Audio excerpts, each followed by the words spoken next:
From the YBA Phoenix Fitness 24/7 basketball facility in Rockland, California, it's Bout That Life podcast with your host, Coach C. Collins and Coach MJ. Get it started. 3, 2, 1, let's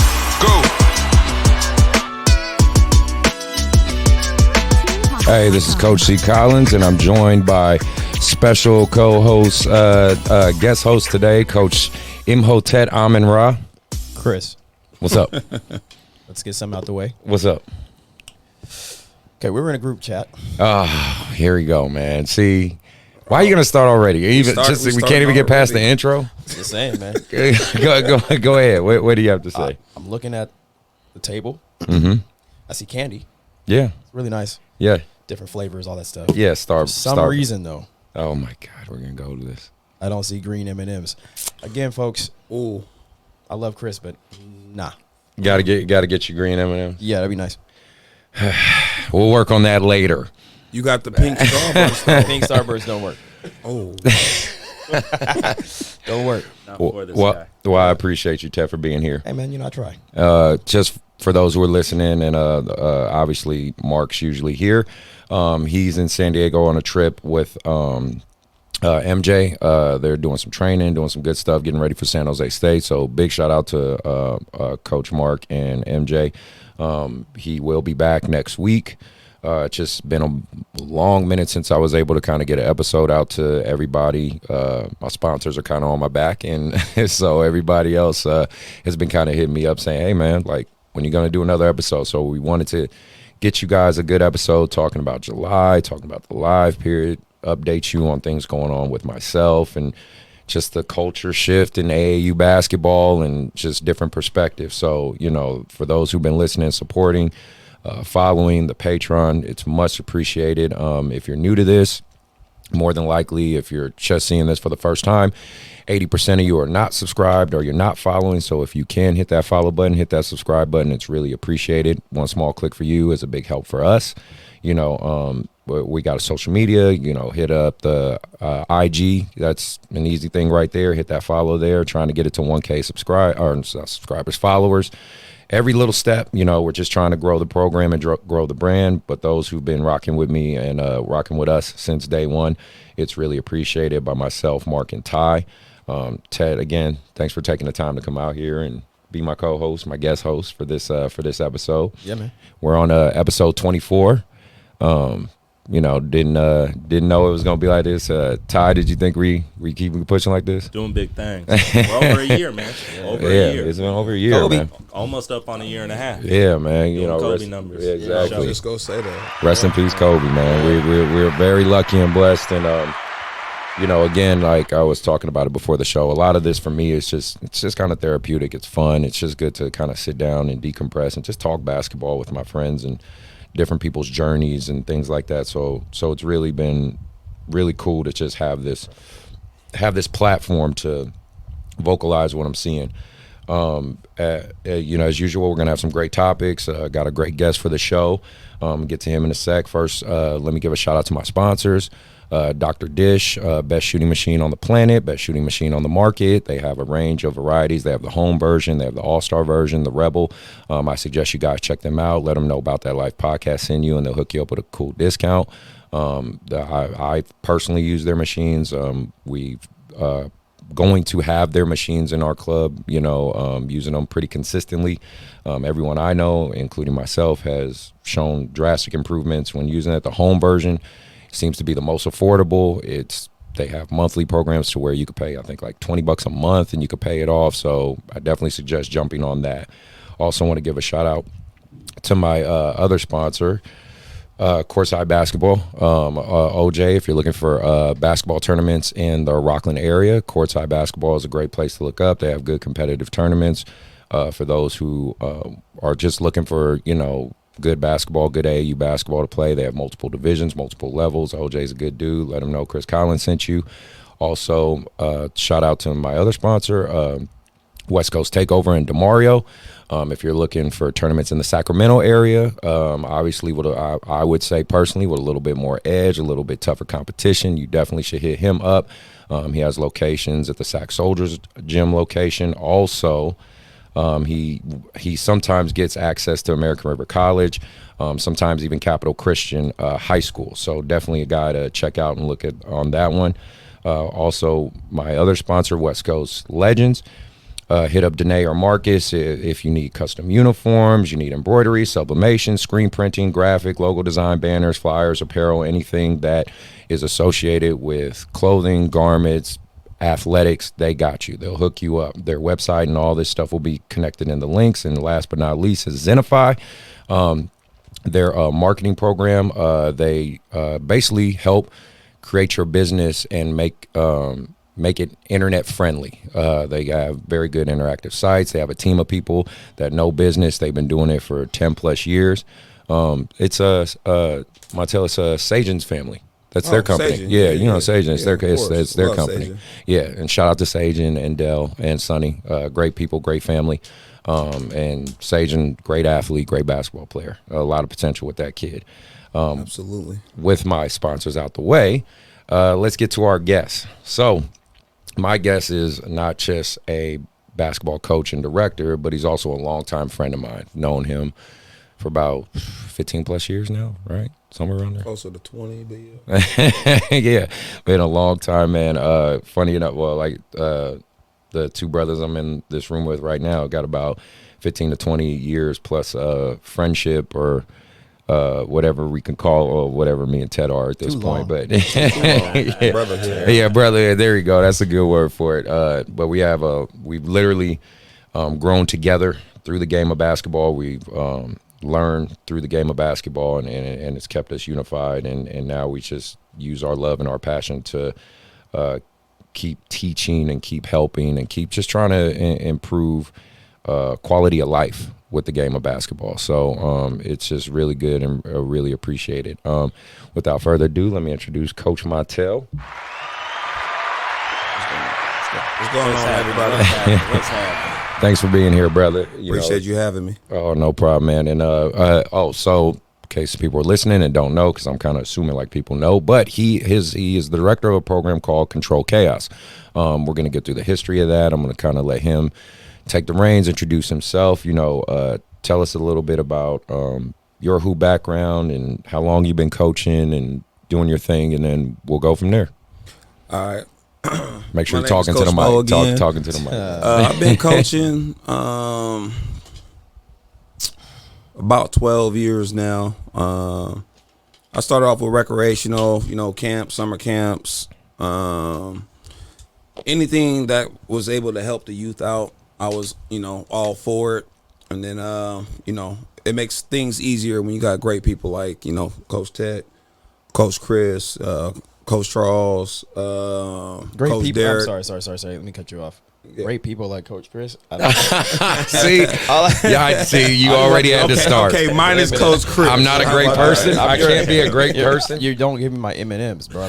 This is what? That's number 5, number 4. Oh my gosh, that might be. And he always delivering showing great up with content. 45 seconds left to warm up in Man. hoops. That is true. It's crazy. I'm there though. Yeah, but back to what I was saying again, man. That's what make them great people, though. You can always be serious, but at the same time be funny, but at the same time be serious.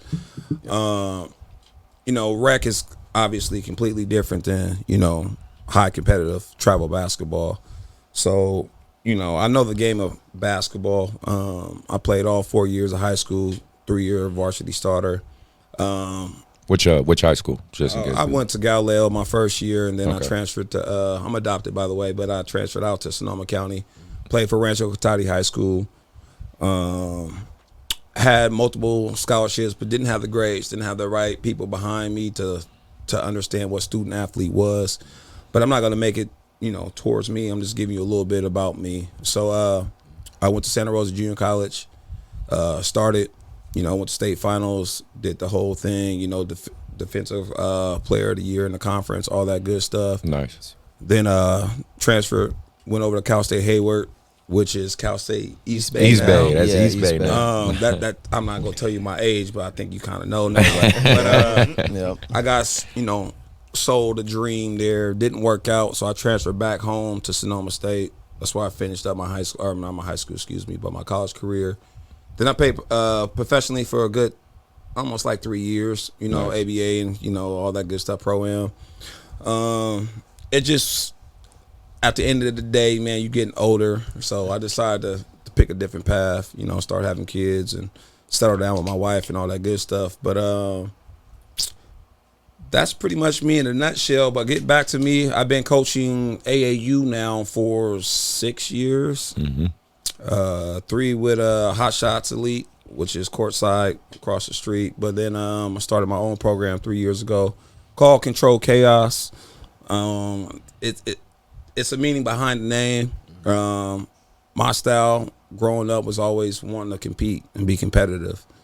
And my uncle always used to tell me, you know, bring out that chaos, man. Be chaotic, you know what I mean? But under control. So when it was time for me to, you know, step away, a different chapter in my life, you know, start believing in my own self and my own, you know, schemes and philosophies and all that good stuff, I took a leap of faith. And I had a conversation with my wife. She's like, well, what are you going to call your program name? And I was going to say, you know, MKG Academy, which is, you know, Montel Golatte. But I was like, I ain't going to have nobody call it Casanova. That's too much. That's too much. So I was like, nah, I'm cool with that. Right. And then I slept on it. And no joke, just the dead honest truth. I had a dream with my aunt telling me, hey, man, call Control Chaos. And then, you know, Splash for your uncle, man. Yeah. for sure, Splash for for your sure. Shout out to Mario Newton, man. Love you. East Oakland in the building, by the Yeah, way. yeah, Just so you know. It's not north, but hey, it's all the same, right? Yeah. I got you. So I did that, and I was talking to, you know, when I left my old program, nothing. That you mic's know, catching some of the wind. Nothing from bad to yeah. say at all. You know, it's all learning experiences, man. I learned a lot of good stuff. I would have never met Coach Tet if I wasn't at that program. Coach Charles, Coach Derek, like I said, Rebecca. There was a lot of good people there. It was just time for me to move on, you know, and start my own chapter in life. So, you know, doing that, you know, some of the players that came over with me, you know, obviously I wanted their opinion on things because, you know, like I said, I'm a guy that's loyal. I'm a guy that you know, show you passion and show you the respect that you deserve. Because you showing me the same respect at the same time by allowing me to develop your kid, you know what I'm saying, on and off the court. I don't just preach just winning. You know, it's bigger than basketball. So, you know, Ernell was like, shout out to Ernell. He was like, Coach Mo, why don't you call it Controlled Chaos? I'm like, no, that's too long. Right. Like, how about we just call it Controlled Chaos? Yeah, there you go. He was like, I like that vibe. I'm like, all right. From there on, man, that's how Control Chaos got started.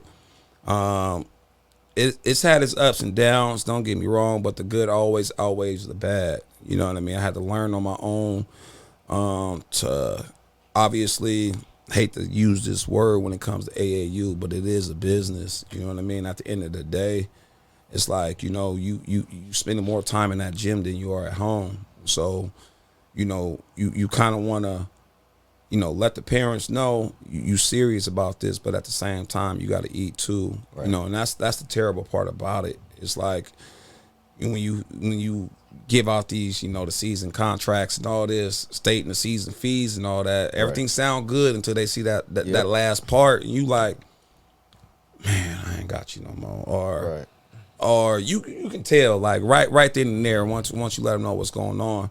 But I'm very blessed, you know, to have the parents that I have, you know, on all 3 of my teams right now.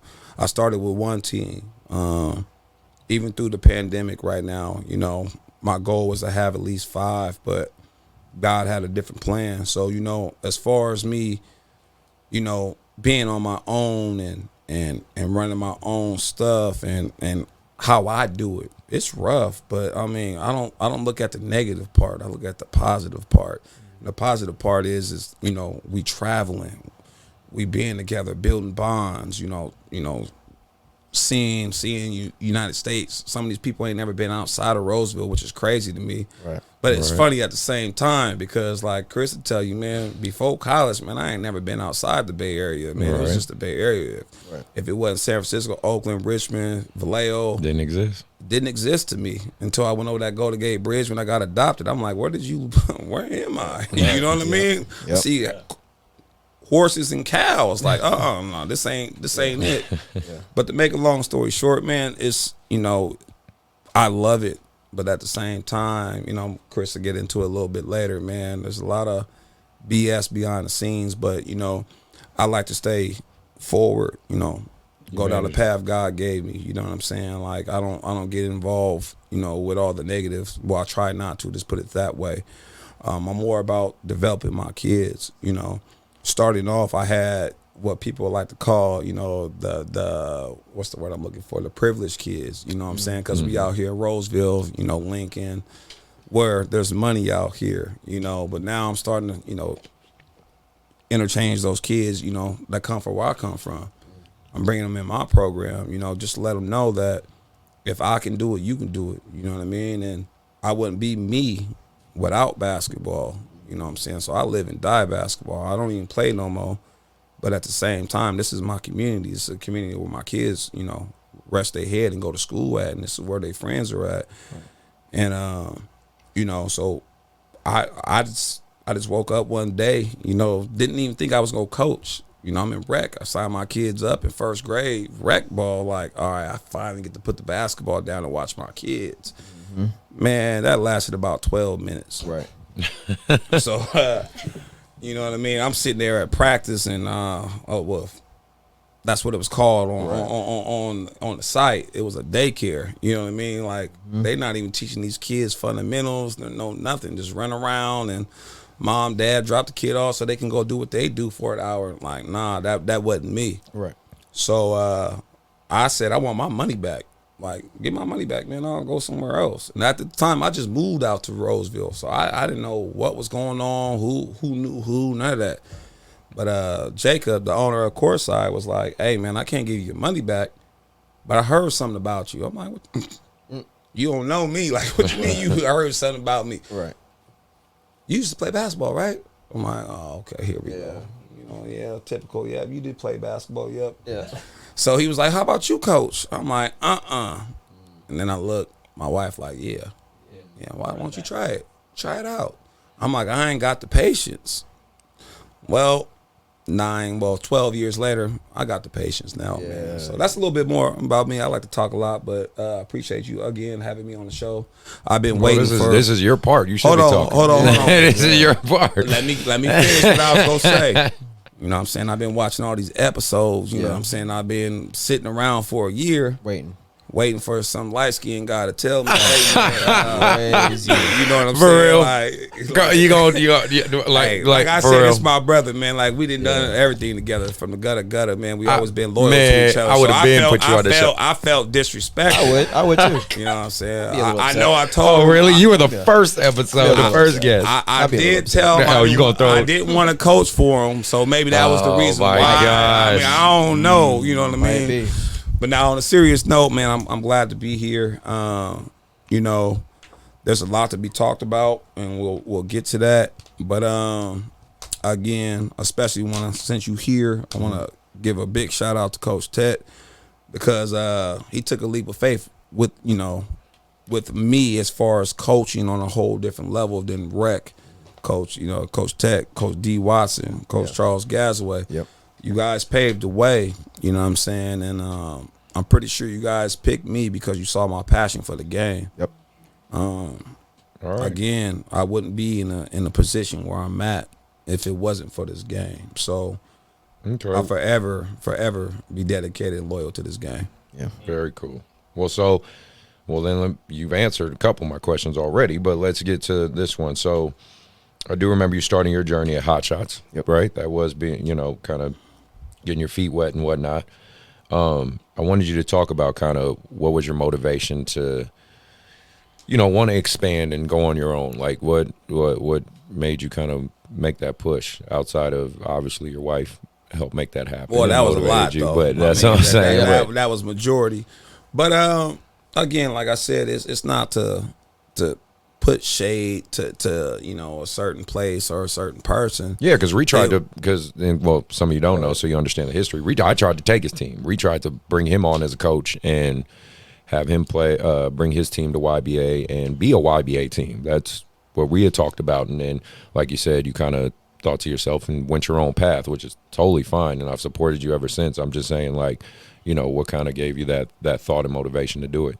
Well, first off, like you said, it was my wife.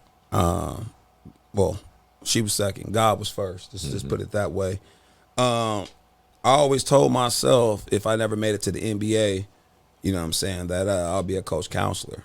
That's what I went to school for. You know what I'm saying? I wanted to be a sports counselor until I found out how many math classes you had to have. Yeah. And then that You said, "Nah, I'm good." Yeah, that went down the drain real quick. So, I got a major in sociology and a minor in sports psychology. That's what I went to school for. And it was always in the back of my head, despite, all the negatives that was going on in my life. Like I had lost my brother. He got murdered and all that other stuff. But that's the whole reason why I moved out to SAC. And so I was just like, you know what? I've been at this one spot for so long. I felt like it was just time to grow. And I'm pretty sure you know that, like, and you know that, Tet, too. It's like when you start having them conversations in your head, it's like you know your worth. You know what I'm saying? And I can't preach that to my kids if I don't live by that. You know what I'm saying? So it's like I want my style. I wanna travel where I wanna travel. I want these kids to understand and buy into what I'm preaching to them. So it was more of like, let me see if I can do it on my own, because in 10, 15 years from now, I look back and I didn't take that chance. I got to live with that for the rest of my life. Absolutely. And I wasn't about to do that. I got 4 kids, 3 boys and a beautiful daughter, but they all look up to me. They all play sports, So they done their research, they check my resume. Is that the new? That's the thing. That's the new term out here. Check the resumes. Of course. You know what I'm saying? So the kids will definitely do that. Yeah, so they definitely checked Dad's resume. You know what I'm saying? And it came out to exactly what I told them. So it's like, what's a better way to learn from someone that's been through it all? You know what I'm saying? Not just on a court again. I preach it's bigger than basketball. And I will always do that because it truly is. Teach you how to handle adversity. Teach you how to be a team player, be on time. You know what I'm saying? Have a militant schedule. I mean, we can go on and on and on and on, but it's. I felt like I was boxed in a little bit. You know what I mean? That's no disrespect once again. And if you do take disrespect to it, I mean that's on you. But it was about me. I put me first for the first time ever in my career, and it seemed to work out. Yeah, it was rough in the beginning. It was rough in the beginning, but I got some great parents, man. I got some loyal, great parents. Oh, we're gonna talk about You know that what I'm word. saying? Too. Okay, then That I'll get into that. word. Yeah, we're gonna later. talk about that word a lot. But if it wasn't for my parents, it wouldn't be no controlled chaos. Very you know what I'm saying? My wife, I mean, she does all the dirty work. You know what I mean? But at the same time, whenever I doubted myself, she was always like, "Hey, nah, we ain't doing that. Right. This is God's plan. It's God's vision. You need to follow it." You know what I'm saying? So I'm gonna stop now because I want to get to that loyal word. We are definitely. You know what I'm saying? So yeah. So AAU and Tet, jump in there with this one too, because I think we all kind of have our opinion of this. So AAU at this juncture right now is kind of sitting in a spot where it's the wild, wild west. You know what I mean? It's a few factors into it, reclassifications, COVID, the structure of it, people kind of rushing it, and we'll get more into that. But it's become kind of the wild, wild west. Excuse me. And you deal with, coaches cheating, parents holding kids back. Can you say that again, please? Coaches cheating. Okay. Yeah, that happens. Right. And the different ways they cheat, you know what I mean? Bending, sometimes just flat out breaking the rules. Kids being held back several years. You have a sense of entitlement now. You have cloud chasing, trainers hating on each other, organizations hating on each other, coaches hating on each other. You know, I can mainly only speak for myself and my experience, obviously, for the position I'm in YBA and whatnot, and what people have told me and what they think of YBA and things like that. So I'm just curious, what's your take, you and Tet's kind of take? And Tet obviously has a different, interesting side because he's on the women's side mainly, right? But the harder side. but like for you, being someone who's being three guys who've played collegiately, who've played high school, who've seen the progression of what AAU has become, what's your current take on kind of all of it? Oh, you want me to go first? It's either one of you guys. Oh man, well, I mean, obviously, like anything you do in life, it has its good and its bad. But like you said, it's a wild, wild west right now. The bad outweighing the good right now. To me, overall, I'm gonna have to say, like, if you ain't about the kids and you are about yourself and wins and losses for you, it's a joke. You know what I mean? And I didn't play numerous programs and teams. I didn't met some nice coaches, some really good programs. But it's like, man, after the first and second day of competing, that championship game, that same team you saw on Friday, it's a whole different team on Sunday. You know what I mean? Right. And that's crazy because I thought, AAU was supposed to be about the kids. You know what I'm saying? Like, it's no shade to nobody. Like me, I can say this loud and proudly. Controlled Chaos follows all rules. You know what I'm saying? All kids are being developed. It's not about winning all the time. You know what I'm saying? So I'll throw shade at everybody. Y'all fucked up that y'all cheat. I'll say that though. Chris don't care. Chris don't care, man. I mean, at the end of the day, I don't either. But it's just I say what's on my heart. So, I mean, yeah, it's kind of hard to have these kids buy into what you're saying and what you're doing and development when you got 16-year-olds playing with 13-year-olds. And, it ruins the game, man. Like, don't get me wrong. Like, if you holding your kid back for academics, by all means, do what you do. Hold on. Do what you do. Even that should be 1 year, not but 3. Hold on. You let me finish? So, if you one of those parents out there who truly holding your kid back for academics, because at the end of the day, it's all about school. If you one of those kids or parents doing that, I salute you. But like Chris said, if you're doing 2 years, what's the max can you do? 3. Oh, hell nah. So if you got your kid held back 3 years in a row, man, maybe your kid just didn't have it. You know what I'm saying? And that's no knock to your kid. I mean, at the end of the day, it might be more a knock of you for not pushing your kid hard enough. You know what I'm saying? So I'm a firm believer of doing it for the right reasons. You know what I'm saying? But as far as what's going on right now, I mean, can we cuss? Of course we can. Oh, this shit this fucking shit getting out of hand. Right. Like, it's getting out of hand, man. And it makes good guys that run good programs and good teams non-existent because we're preaching something that they're not trying to hear. All they want to hear is, when can my kid get a scholarship? Well, or a trophy. Man, fuck a trophy now, man. I didn't want so many of those, man. I'm chasing respect, not for me, but for the kids that I coach. You know what I'm saying?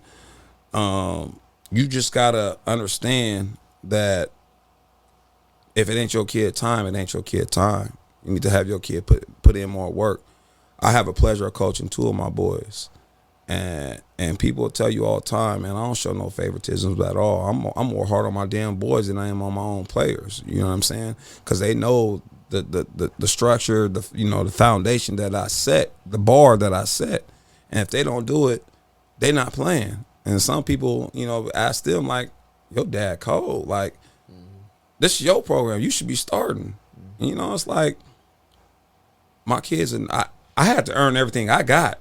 You know what I'm saying? Yeah. And that's the best feeling in the world when you walk around with your head high, knowing that you did it. No one can take that away from you. So I feel like these coaches, you know what I'm saying, and these parents and shit holding their kids back just for a sport, like that's not cool to me.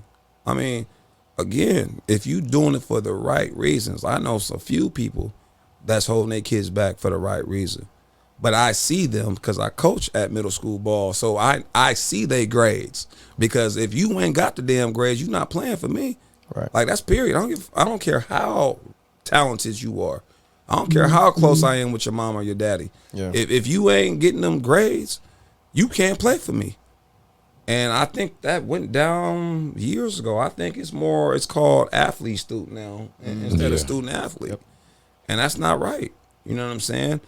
So, you know, I can have mixed feelings about it, but right now, AAU's in a bad place right now. Like it really is. Like when you holding back 9U, 10U, 11U now, how you know what type of player they gonna be or how well they develop. Right. You're not giving them a chance. You know what I'm saying? You telling them everything gonna be okay in this world, and it's not. You know what I'm saying? Again, I'm a father and a coach, so I see both aspects and sides of everything. But it's like, listen, if your kid rather be on Fortnite than go outside for an hour because it's hot to go work on your game, that's on you. That's not on a coach. That's not on no trainer. And I know you say you go get into training next. Yeah, we're going to get on. So, you know, I'll save that for that part too. And again, it's like, I don't toot my horn. Chris, Coach Tet will tell you, I stay in my own lane. But, I mean, it doesn't mean that I don't soak up game or I don't see what's going on. You know what I'm saying? So, that's pretty much all I had to say, Coach Tet. If you wanna add in. What's your take, sir? Well, so I'm on the women's high school side, and actually I think we're gonna start a junior high program. So that's gonna actually help us out a little bit, getting them earlier. But what I've noticed in junior high in particular on the women's side is that everybody plays on everybody's team. It's different. Like I'm not used to that. I'm used to. And in fact, because we go to viewing period tournaments all the time, they say the best teams to watch are the ones that play together. Well, it's kind of impossible if you haven't had years of experience with each other. Facts. You know, so I understand why getting different voices is important, yet at the same time, you should have a home base. And for me, for the junior high, that's important more than anything. And so if they're able to be at home and play with us, let's say 60% of the time or 70% of the time, there's chemistry as they grow and as they develop, and then by the time they get to high school, they can make a decision what they want to do, if they want to play for me still or if they want to go somewhere else and play for somebody else. But at least the chemistry has been built and they play well together, and they understand adversity, they understand how to get through it. Like you were saying, the adversity part, everybody will tell you with stuff that I do, I could care less about winning a game. Like I just don't think a 12-year-old or 11-year-old, it matters. Like it matters. Facts. As far as moment. For the moment. But in the long term, if they're going to be with me for another 7 years, that's one game. I'm sorry. Like we got to take lessons every single game. We talk a lot about targeting. So like that's my program. Mm-hmm. I don't really care about the wins and losses. But unfortunately, I've watched, and again, I watch social media wise, there's girls playing on all these different teams all the time, which is fine. But it's like they're searching for something. Is it really fine, though? Yeah. Like, it's not really, but I can't do anything about that. Like, I'm not going to step in and be like, you're wrong for playing for 7 different teams. I can tell you, like, well, I don't know, you know. You can have an opinion, but it's like, that's just my opinion. Yeah. If it works for you. Not to cut you off, Ted, the reason why I say that, because I just literally had this conversation with one of the kids in my practice yesterday. He's like, Coach, man. You know, I always say, hey, man, how was those 12 games you played on Saturday? Right. You know what I'm saying? Yeah. Like, now, granted, he's a kid that's trying to prove his point, you know, as far as his development to me. But at the same time, just before the pandemic, if you said, hey, man, I'm interested in your program, but I'm playing with this program, I was like, pick or choose. You know what I'm saying? Because I'm all about development. Right. So, like, when you pay your season fees, it's for a season. It's not month to month with me, because I want you to have the opportunity to develop with me through the good and the bad. Right. Times have changed now. It's changed. You know what I'm saying? So now I'm kind of like, okay, it's cool I'm not cool with it, Right. but I understand that you want your son to get playing time so he can get to the level that you want him to be at. Right. I see that part. Right. But it's like, if you pick that team over my team, then you got to go. Sure. Because you're not giving me the 100% that you signed up for. Right. You know what I mean? And I think that comes from your intentions. Like, you give everything you have, so you expect the same in return from the parents and the kids. So that's really important because I have texts from parents of that middle school team that they're just really excited for it because they finally get somebody who's committed to them, and then like that's it, like for the long haul, which is Right. different. Like I actually watched a game of Kobe Bryant's like Mamba team. I think it was like one game on YouTube, and I was like, man, these girls are 12 years old, like killing it, Ballin'. on point. You know, I can't say I was surprised, but when hearing the story of where they got beat by like 40 and 20, and you just kept Shout out taking to their We Are L's. One Basketball. Shout out We Are One Is Basketball. that what it is now? Huh? Yeah. That's We Are Yes, One. sir. Yeah. We are one. Yeah. Okay. Nice. And to see like their growth and development, and to see how they just said, we're going to practice every single day, we're going to take this thing serious. I'm committed as Kobe Bryant, as your coach, to you for the next X amount of years or whatever. Like I want that same model for the kids that I coach. And so I'm in a situation where right now I'm doing the junior high, but before I'm like expected to work miracles in high school. Like I get seniors that are coming to me and it's like, hey, can you help me out? I'm like, you're a senior and it's July. And you talking about August. fundamentals, right? Yeah, like Yeah. It's hard. It's hard for me to say, well, how do I take 10 years of what you've done and then say this is what's going to help you go to college? You're going to have to disregard everything you just did because you're going to be a specialist or you're going to be a defensive stopper. Like, how do I tell somebody that, and when they've been told their whole life that they're going to be amazing and all this other stuff? So, like, I guess a long story short is I would hope that the teams that I get when they're younger stay with me. And in fact, Chris does a really good job at that. Like, he has his 6th graders and 8th graders. They stay with him forever. Both teams balling. And Yeah. you said it, though. Forever. They just stuck with his crazy ass for this long. I don't know how he You know does what I'm it. Yeah. Shout out to all the parents and the kids that Sajan's parents, for sure. stuck around Chris. My goodness. What's wrong with me? Nothing's wrong with you. What's wrong with There's a lot of things not right.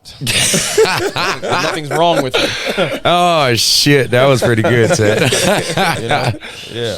But I, to be fair, like you said, we talked about it. You said I'm good at retaining. Yes. I'm good at retaining kids. I'm Because kids. you show that passion and that loyalness, though, man.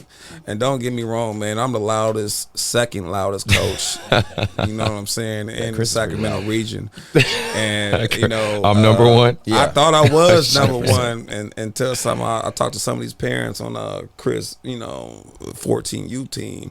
Oh, yeah. Said, Coach Mo, your ass is a saint when it comes to Coach Chris. Yep.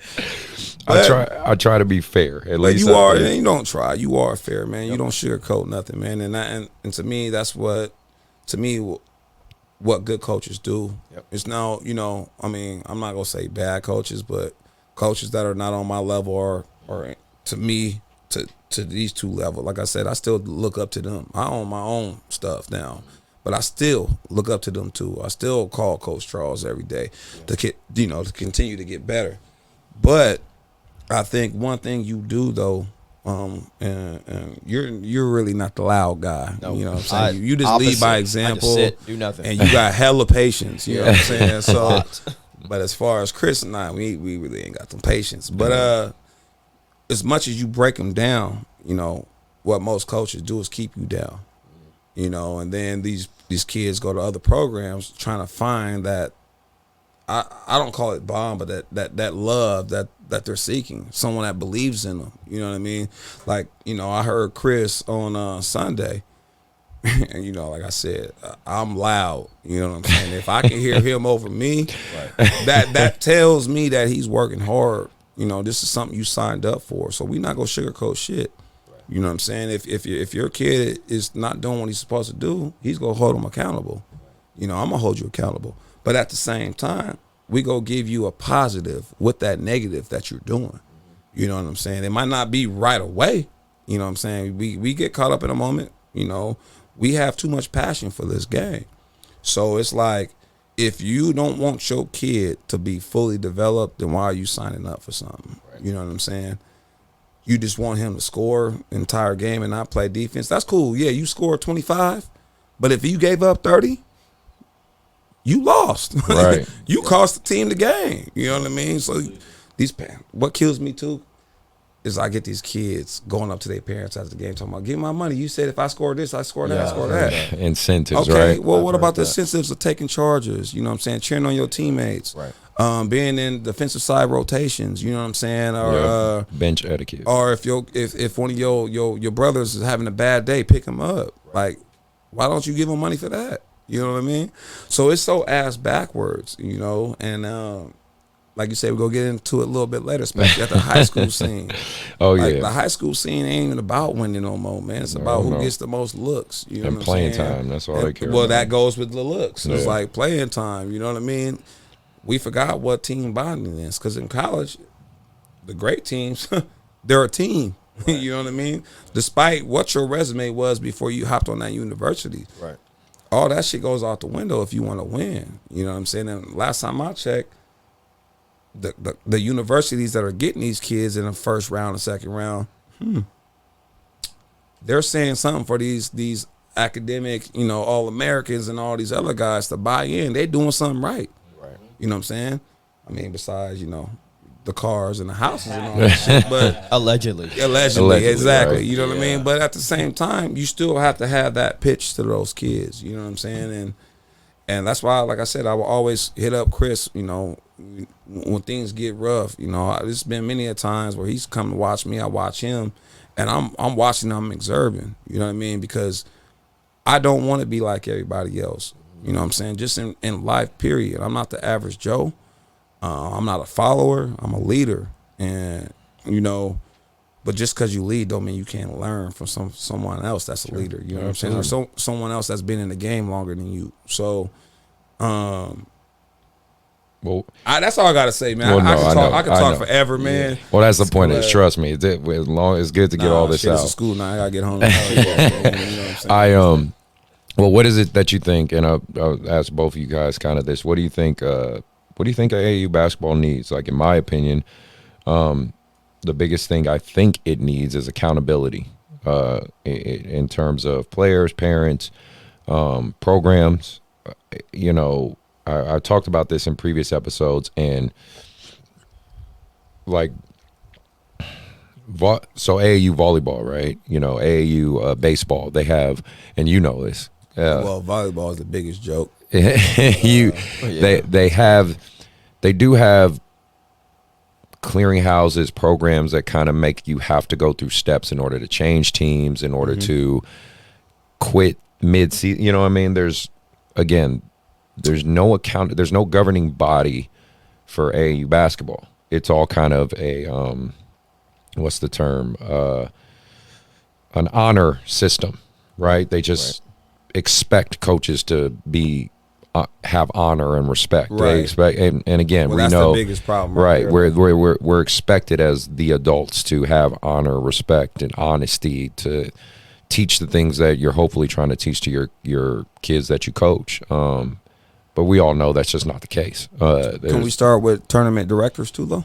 Oh well, Instead of trying to get the money, like run a legit, you know, professional style tournament. And exactly. I mean, it's a lot of layers to it. So that's why I would say the biggest thing AAU basketball needs is accountability. That's the word I would use that I'd say it needs. What about you, Ted? What do you got? Yeah, USA basketball actually is now starting to make it a standard for high school coaches in their viewing events to be USA basketball certified. So that's great. Yes. But we're the only country that doesn't have steps.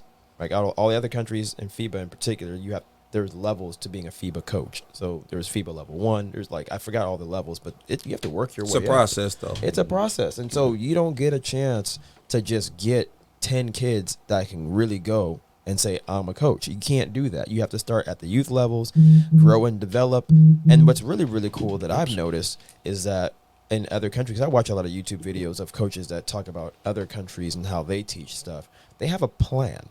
Like, if I send Gio to school and the kindergarten teacher doesn't have a lesson plan, I'm pissed because they're just winging it. I think it's the same thing for AAU basketball. Like, a lot of times, I'm not going to say we just rolling the balls out, but we just having fun. Like, I thought, in an amateur athletic union, like we are actually teaching. Can you say that again, please? Again, because most people don't even know what it stands for. I'm gonna tell you, amateur athletic union. I would think that we are actually teaching, right? And I tell my parents that, like, I walk with a practice plan every single time. At times when I had my other team, I actually shared it with the captains and stuff. And I want to get to the point where I share the whole season plan with them. So I haven't gotten to that part yet. But every other country has that. Yes. Like, literally, you have to start at, like, the little itty-bitty kids and work your way up. We don't have that, or we see what we can do. We're like, I can just get 10 kids and I can coach them and just sub them in and out. Like, no, you sub people. You don't coach. So I think that's where it's necessary. And like I said, getting it back into the youth side of it, grassroots, and me being in college, but, like, I wanted to get to the grassroots side because I got tired of seeing people that came in unprepared and weren't taught things.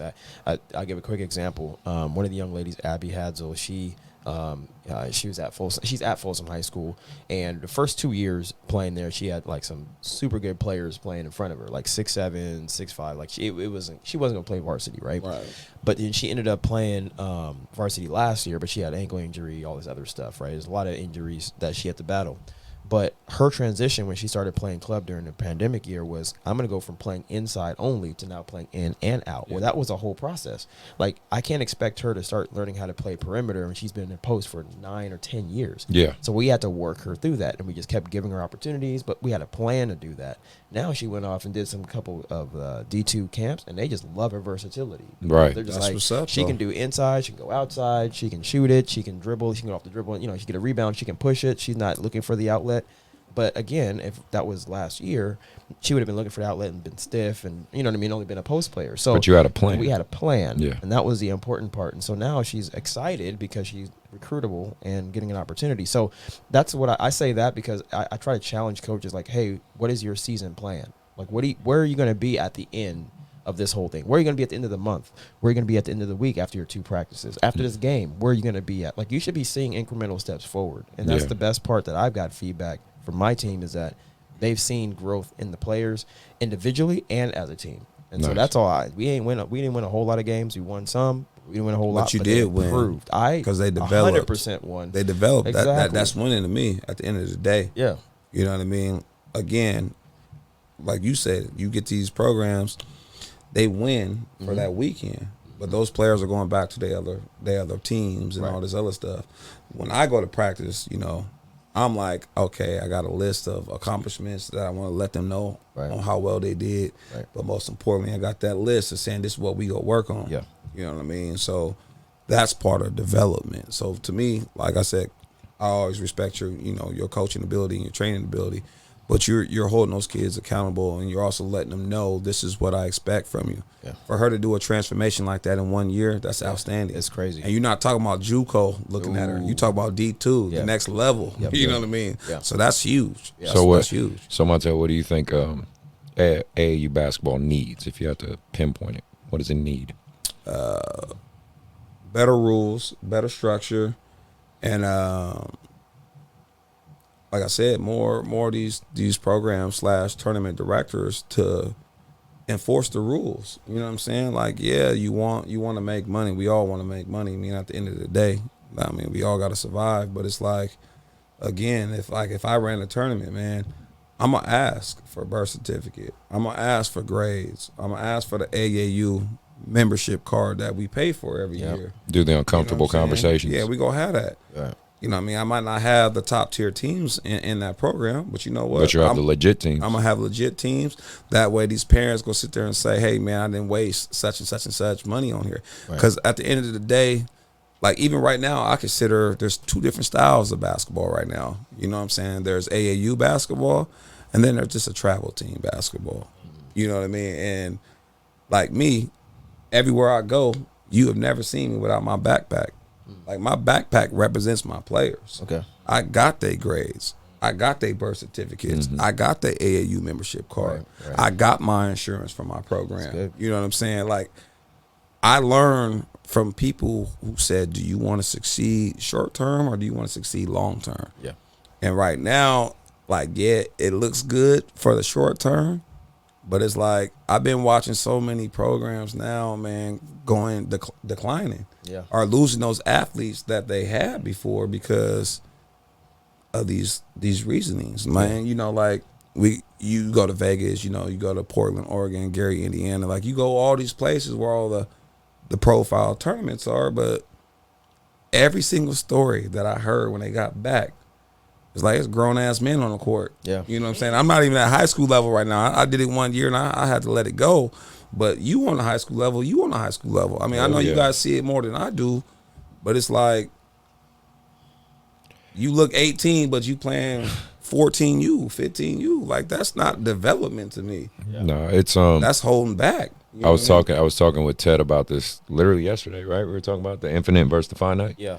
So Simon Sinek, he's a philosopher and business entrepreneur and stuff, but I read his book called The Infinite Game, and he talked about the infinite game versus the finite game. The I'm in it for the infinite game. The infinite game is essentially this. It's not about when you're gonna have some wins, you're gonna have some losses, but it's about the fact that you keep playing. Right. That's the infinite game. You keep playing.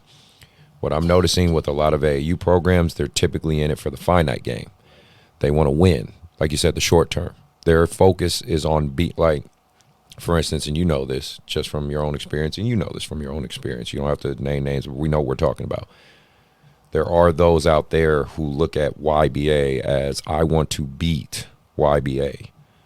Like, shit, that's how I learn. It's not about growing their program, or like you said, just trying to learn and get better. It's no. If I take a YBA kid, I'm better than YBA. If I beat YBA, I'm better than YBA. If I beat Chris Collins, I'm better than YBA. You know, that's their focus. And I'm saying, okay, you're playing the finite game. But why, though? Well, everybody has their own reasons. I don't give a shit. But I'm saying they all, but that's the finite mindset. Mine is the infinite mindset is, I'm thinking, how can I make YBA better? How can I make the YBA brand better? You know, creating the YBA elite side, creating this podcast, taking over the social media, having a media team, learning from West Coast Elite, learning from the programs that are bigger than me, retaining athletes. These are the things I challenge myself with. In the course of everything I just said, it has nothing to do with another program. Right. It's just picking and learning from programs, but it has nothing to do with challenging them. My goal isn't to be better than West Coast Elite. My goal is to learn from West Coast Elite, implement it in my program, and make it the best. Be successful, man. The infinite game is about keep playing, and that's what I think a lot of AUs are missing. You're winning if you keep playing the game.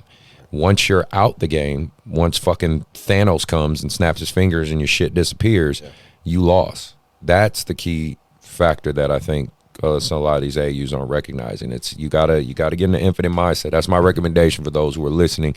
Maybe you're a new coach or someone thinking of doing an AAU, like go into it with the mentality of not being better than, but just keep playing the game, keep growing, keep learning. You know what I mean? Little by little by little. And my thing is, if you go that route, you'll find success. And that's just, my opinion. I think also, along with all the stuff we said, the officials have to be better.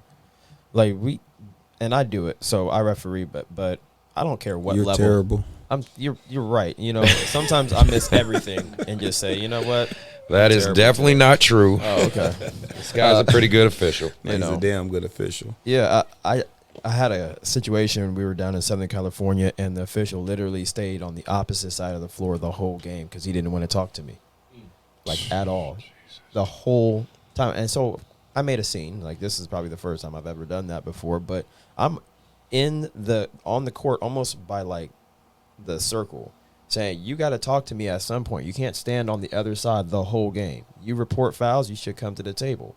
It's stop clock. You should be able to come over. Like, I'm telling him this while the game is going on, and he pretends like he doesn't hear me and keep looking forward. I'm like, I know you hear me. Everybody else in the gym knows I'm talking to you. You need to say something back to me. And that's why I told the partner, she was a really, really good person, but I said, I'm just going to keep doing it until he tells me to either, sit down, coach, that's a warning, or say something to me, because I want to explain to the players what's going on. I can't do that if there's no dialogue. Right. I don't understand. I went and talked to him afterwards. I said, dude, why? Like, how come you didn't come over and talk to me? And he had no answer. Like, dude, then he shouldn't be ref. That's my thing is there needs to be, and I hate saying should and needs to be because I'm all about like actually doing it. That's why I went back into officiating because I got tired of having bad officials, and then I said, okay, well, I don't know everything. Let me figure out what is and what isn't, and then it changed my whole way of coaching, which helped a lot. Which, Chris, you need to do the same thing. But no, me as an official, shit. Yeah, that's what I'm saying. People would love that. I'm moving out of plastic. It might help you out, Chris. People would love to have me as an official. They would go crazy on you. I cannot wait. Me as an official, Yeah. ooh, that would be, that'd be interesting. It would be great if you did it, Chris. I think every player should be a coach, and every coach should be an official. Like that's the full circle. Nah, I chose the easy route. Okay. I'm not being no referee. I think you need to do it. Nah, I think not with my patience. Hey, not with these parents. I'm gonna challenge hell you. No. I'm gonna challenge you. If you challenge your kids to try something new, you yourself gotta try something. Well, I do it in practice. You know what they told me? What? I am the world crappiest referee of all time. For right now, though. But you'll get Facts. better. Okay. But I ain't calling that ticky-tack stuff. That's fine. That's totally fine. Play through it. The real game. That's what I'm saying. So I would love for referees to be better, and I would second not have them work 9 or 10 games in a row. Absolutely. That would be nice to just 4 is a max, or you have a break, 2 on, 1 break, or something like That's that. too draining. Yeah, it is. It's decision making fatigue, which is like you can't just call everything the same all the time. Eventually, over the course of the day, your calls are going to get worse. So understanding that, like, let's not make it a situation where referees have to ref 7 or 8 or 9 games. Yeah. And pay them well enough where they come out. Because there's people, like, I won't. At one point, I would go to the Bay Area because I knew the pay was better. Yeah, the pay was way better. Way better, right? And I'll go drive to the Bay and get $30 versus getting a 22 that I was getting over here because I wasn't getting one quality basketball that I can work on the stuff because I was officiating college at the time, so I needed to like see better plays. So I wasn't getting that all the time, and then I was working with people who weren't as committed. They were just out there collecting the check, and so I'm not knocking anybody who wants to do that, but the kids deserve it. The people are paying. This what's called the stakeholders. They deserve to for us to give our best. They deserve it, and a lot of times that just wasn't the case. So I said I'm gonna go to the Bay, get these $30, and actually referee good games. So the officiating. Definitely there to be a standard. And if you look at FIBA, it's the same concept. Like they start at a specific level and they raise up as FIBA officials also, which is why universally the officiating is solid. And players know how to play. Yeah, very cool. So those are 2 things. Well, moving on, I want to go into hot takes. Let's talk about this past July. Let's talk about the live period a little bit, and we'll keep pushing on through the show. We've talked about a lot of good stuff, and we're catching up off of a lot of things happening in general. So let's just keep this train rolling. But July live period's done this past July, and this is kind of Montel. This is kind of more. You're going to learn a lot more probably in this stuff because your kids are getting ready to hit that high school level soon. So absolutely, you're going to learn from me and Tet because. Congratulations, you're about to be a high school coach soon. So welcome to that arena. But the July live period's done. On my last Coach's Rise time, I talked about that and defining that and explaining it. And I actually got a lot of positive feedback because some parents just had no idea kind of what that was and I kind of try to break it down as simple as possible. But one thing I could say statistically, I looked it up. Gosh, I wish I could remember the site. I'll probably put in the link of the show. But they did say that this was in the past 40 years, the lowest amount of offers for colleges in the country. And to be fair, that's because of COVID and because the kids retaining their years in college and stuff. And Tet, this is kind of a question we both kind of can answer, but should kids be panicking right now? No. I agree. So, okay. No, that's the short answer. It's a I think if you are able to know, so you have to have people advocating for you. There was like you said, the lowest amount of offers given out there, and a lot of it, like we had to experience it. There's still a lot of interest, just by the way. Yeah, there's plenty of interest out there, but as far as physical, usually by this time you're on your Twitter and there's like offer, but it's just not like that this year, right? It's not as much, and I think some of the coaches are reluctant because they, at least what I've experienced is the first time in July, they've watched kids that they've offered, and they're just like, wow, you're not what I thought you were. Yeah. I got to retract that now. Right. And that's a hard thing for kids to understand. Or the other side of it, which is like in my situation, I've emailed coaches. I got receipts, but like I emailed a coach 6 months prior to them seeing such a player, and then all of a sudden they're like, wow, she's really good. I said, Like, yeah, I told you a while ago. So I understand, like, I'm not beating down their door saying, coach, you got to offer her. But at the same time, I'm like, there's a reason why I'm telling you, as somebody who's in the same profession that you are, that you need to take a look at her. Did she, or can we use her at Jessup? 100%. But the reality is we would like for her to play somewhere where she's going to get the best fit, the best program, what's going to fit her. So that may not be William Jessup, but it's totally fine for me. So I think that it was a lot of people panicking, and especially the first part of July. We called it April basketball, July 1st. It was the worst basketball we've probably ever seen. Yes. People throwing the ball all over the place, girls trying too much. I was in Chicago, and then there was the same exact thing. I was talking to a coach, and he was like, man, this is the worst basketball I've ever seen. Kids out of shape. Yeah, because they're trying to, and the parents are putting pressure on them, saying, hey, you know what, you need to play extra hard. Those juniors, those 2022 kids, they're like in the 2021 kids, they're saying to them, like, you got to get an offer. You got to ball out. You got to drop 50. It's like, chill, you don't. Chill. No, you don't. And so, like, what I will say, though, is any school that is doing an elite camp that is remotely in the interest that you want to go to that school, you need to go, because the coaches get to be able to see you live and in person. I will say that normally in most seasons, the elite camps can be hit or miss. Right. But absolutely. Now, in particular, especially for 22s and 23s, like, yes, going to elite camps, you should go to and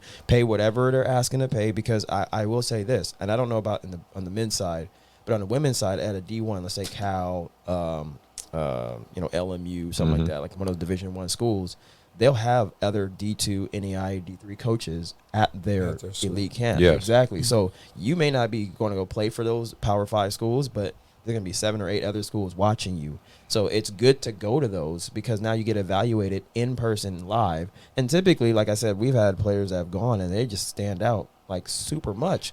I sent a bunch of my YBA kids to Holy Names camp. Yep. Yeah, I just sent them to that one, and it was only like $50. Yep. It's an inexpensive investment in yourself. I would rather you go do that than to pay the club dues. In August, like, it should be, I'm going to August and September, unless you're, going a to football player or something like that. But like, go to as many elite camps as you can, because you're going to get opportunities that you maybe never thought. They'll pull you to a side and say, hey, I really like your game. What's your name? Like, who's your parent? I want to go talk to them. They're allowed to do that. So, like, that's the best way in person. I would do it, especially because, I mean, even though West Coast Elite, we're doing our thing, like, it's a COVID year. So I have to depend more on those elite camps. Now, I do have relationships, so that's great, but not everybody has that. But not everybody has it. And even on top of that, I still want the coach to see it live. Be like, hey, I know what I said. I know how I evaluate, but I also know that you don't fully understand my scope of how I evaluate players. So here, you go to that school and go show them what you can do and what I've seen, and it's worked out tremendous. So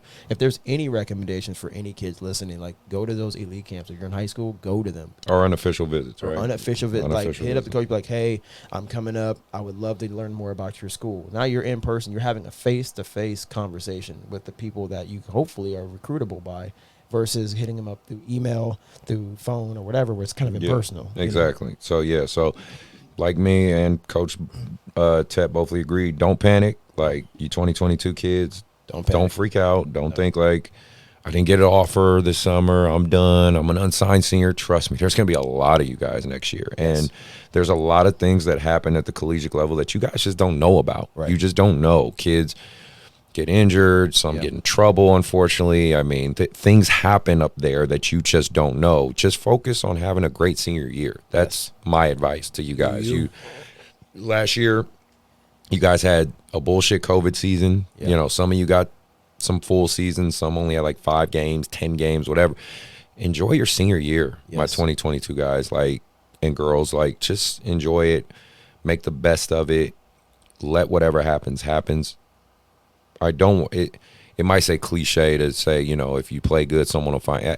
That's a little too cliche. But if you have the right people in your corner advocating for you, if you have the right coaches, I can only speak on my YBA guys and what I do, and I know what Tet does with his West Coast Elite girls. Right. We definitely do our job as far as getting our kids on stage. So I'm very proud of the fact that I came out of my July with my 11 players, and 10 of them got interest in offers. Yep. You know what I mean? I got Brett Gill, who his dream school and kind of his dream level, like if he's able to get the max, we got interest in, which is Chico State. I saw that. Yeah, because Nice. you know, Brett's 6 foot at best, you know, but Yeah. boy has D1 shooting ability though. Yeah, Boy so can he's a shoot shooter, the though. hell out the ball. He has but he's not blessed with all the D, because Chico State's a high level D2. Borderline, might as well call him a D1, right? Like, you know, them and Sac State play each other. It's going to be a good game. Like, for him to get looked at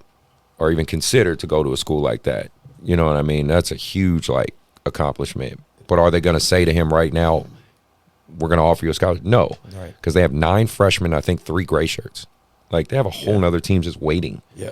You know what I mean? So it's like, I'm trying to tell my kids, be patient, relax. Like, things will happen for you. Things will come. So, you know, don't freak out, kids. I just wanted to talk about that kind of in the hot takes, because I know the tone of high school right now, and with parents, even parents, if you're listening to this as well, relax. It's gonna be okay. Your kids will get their opportunities. They'll get their looks. Just tell them focus on having a great senior year, and everything else will fall in place. So let's talk NBA. Right, let's talk the fun stuff. Bulls, baby, the Bulls. Let's go. Dub Chi-town. Nation. Yeah, I got another Warriors fan in here, so you know. Congratulations. Thank What you. is it? Which You is played crazy yourself? because I What was is it? born in the Chi. Yeah. Well, and then I go. and Ty Lakers. Man, You know we're gonna talk about We your talking Lakers. about come on, man. Yeah, y'all gonna win the championship. So- So I have Marcus Kirkland in here. Too, and I mean, Have you damn. guys seen all the memes of the Lakers signees? I saw one today. Remember that movie Coach Carter? Yep. They talked about that guy. Carter, They we are ta- all from the East I know, man. I'm just saying. But they talked about what was that boy's name? The fake dude they called the movie. Was it Ty? No, was it Ty? Ty Train. Ty, yeah. They said Ty Crane signs Ty for. Crane. Yeah, they That's said he supposed to be signs. LeBron or somebody. They said he Yeah. signs for a 2-year, $25 million deal to the Lakers. I was like, oh my god, they just been. First of bro. all, Ty Crane was raw. That was hilarious, man. But no, like, Lakers made a shit ton of moves, man. And I take it. My take of it's 2 things, and you guys, you know, obviously jump in, take your take. I think some of these guys are realizing, very similar to like what Gary Payton and Karl Malone did. Like, hey, man, the gas tank's running out. If I want a ring, it's I gotta hop on. Wait a minute. I thought they didn't get that ring. They didn't. Okay, I know GP got one. They got one, But with not the, Melman. no, they yeah, didn't. never did. When they Okay. made that little. Yeah, I remember. See, that was a super team for Yeah, that was. So I mean, I think some of these guys are realizing, hey, it's coming to that end. If I'm gonna get one, I better jump on it now. Better jump on the LeBron train. Ty, I'm sure you might have some It's being the just Lakers tough. fan. Like, I've been a Lakers fan my whole life. Grew up on Shaq. I grew up on Kobe, and that put me in a box, especially growing up in the Bay, where I'm not watching a LeBron game. I'm not watching a Russell Westbrook game. I'm not Right. I'm not a fan of yours because I know what that like. If we're having a basketball conversation, you're only talking shit to me for the duration of our conversation. So fuck your players. Now my whole team is all of those players. Man, I don't want none of y'all on my team. But you know, It whatever. is what it is. Territory for now. That's how I felt like when we got KD. I was like, when people told me, I thought they was bullshit. Yeah, I Like, know. When so that found I'm out. coaching. I get home and I find out. I'm like, man, I don't want this Like, shit. come on. But then they asked me, you go watch? Hell Yeah, yeah, yeah, I watch yeah, that yeah, shit. it's a great show. I don't want Greatest it. show on the Yeah. show, but Great show. So let's see. So, well, with all that being said, can they do it? I mean, you already say yes. No. Yes. No. Yeah, they are. Because, okay, so LeBron has always needed a second decision maker on the perimeter, not exactly on the inside. Who's that gonna be? Westbrook? Are you serious? Or scorer? It's I not decision love- maker. I Westbrook love could be a Westbrook, scorer. No, but- I'm telling you. Why is Westbrook so successful the last 6 years? The ball's in his hands 85% of the game. Okay. And so LeBron plays how much? 34 minutes a game. Oh, I mean, So you need somebody else that for the other other 14. I mean, That that's can keep true. that pressure though. That's the other side of it. No, that's true. They haven't had that. But I just don't think they got enough shooters and enough defensive specialists. That's just me. I mean, Like the rest of our team. but they all like 6'7", 6'8". And then though. and then AD space. he'll give you a good 30 games. But Exactly. what about the other? I It's don't 82 know. games. So what about the other? 52 games. I mean, you got the Glacier, Marc Mark, Gasol. call in. You got Marc Gasol. You got Dwight Howard that's going to hold up the middle. You're not dumping it into them asking for post moves, but what you are asking is for them to, when AD is out, for them to come in there and just keep it going. Because that's what I think the Lakers have been missing. They don't have anybody that can keep it going. Like, they've had people that's going to, okay, when we get in, we don't know what we're going to get. And when they won it last time, they knew what they were going to get from those players. That's what helped them. So, like, when I posted on Twitter, And I said, a lot of other shit too. okay. But yeah. Okay, but I can't even like these players. I posted on Twitter. I said, for everybody saying that LeBron needs somebody else that can go get like 20. Like, everybody hating on Russell Westbrook so much. I'm like, I love Westbrook. He literally is the reason why, like, to me, why they're going to win. And it doesn't mean that he's going to make them better. I think he's going to not let it drop off when LeBron comes out. I agree with you with that. That's all that they've needed. My only, like I said, And Melo too. NBA is all about buckets, right? Yeah. So it's like, okay, in a regular season, everybody go eat. I think Westbrook go average 20. Right. Obviously, LeBron, AD, they go average 20. Right. So, like, when you get, down to crunch time, when you got to play the same team in the best of, 7 series, right. Can they outscore, a Denver team or like a Portland team, right. or shout out to Dub Nation, we back if Clay stay healthy. And we're gonna talk more. I'm talking about like a shootout. You know what I mean? So it's not no more 97, 94 games. It's 140, 132 games. So it'll be interesting. as far as Westbrook being the dog, he gonna be that dog. Right. But what about when LeBron says, you know what, the game's too close? Right. Give me the ball in my hand. You all go to y'all spot where you need to be. Because to me, honestly, I think LeBron is one of the greatest passers of all time. That's just me. Yeah. I'm still an MJ guy, but I got mad respect for LeBron and what he does for the game. Absolutely. But it's like, okay, you'll put Russ in one corner, you'll put Melo in the other, you'll have AD. Basically what we run. Pour out one end. Yeah, pretty much. Who gonna be your shooters in crunch time, though? See, I don't think that's gonna happen. I think I don't think we give Frank Vogel enough credit. Like, I don't think we give him his just due to be able to put people in position to get shots. So for example, like Brooklyn, they ran a lot of stuff for KD now, where he's catching at the elbow and making shots. Like, they down screen for him, he catches it at the elbow, and now he's 6'11" at the elbow. One dribble is a dunk or a jump shot or whatever. So I think that same thing's gonna happen with Westbrook. He's gonna get him coming off of stuff so he can get downhill. Like, I trust Vogel to come up with stuff. And on top of that, defensively, we know Vogel, he has the schemes that help fit his team. That's one thing we do know, because when they won it, they funneled everything to the shot blockers. That was that was the big thing for them. So I don't know if that's going to be exactly the same, but I do know there's going to be some of those elements. And like I said, I give Vogel enough credit. He's not one of those high profile coaches. He just gets it done. I think he is. I think he just gets overlooked. And it started off when he was at Indy. You know what I'm saying? Like, I always thought Frank was a great coach. Yeah. You know what I'm saying? He just got the high stick. It's a win now league, whatever. Of course. But he definitely had a big part, like you said, when they won that championship. Yep. But my main concern is not, inside presence. It's the perimeter. You know what I mean? Like, who you gonna have out there? I mean, you got Wayne Ellington, Melo. They guarding all these young goons coming in the league. You know what I mean? Like, Russ, I think he can always handle his, because he has that mentality, man. Ain't nobody gonna be better than me. Like, I respect that to the fullest, but he is quote unquote declining. LeBron quote unquote declining, even though these fools can play for very another. slow. Yeah, they can play for another 4 years, like at a high level. How come old men win all the time in like men's league?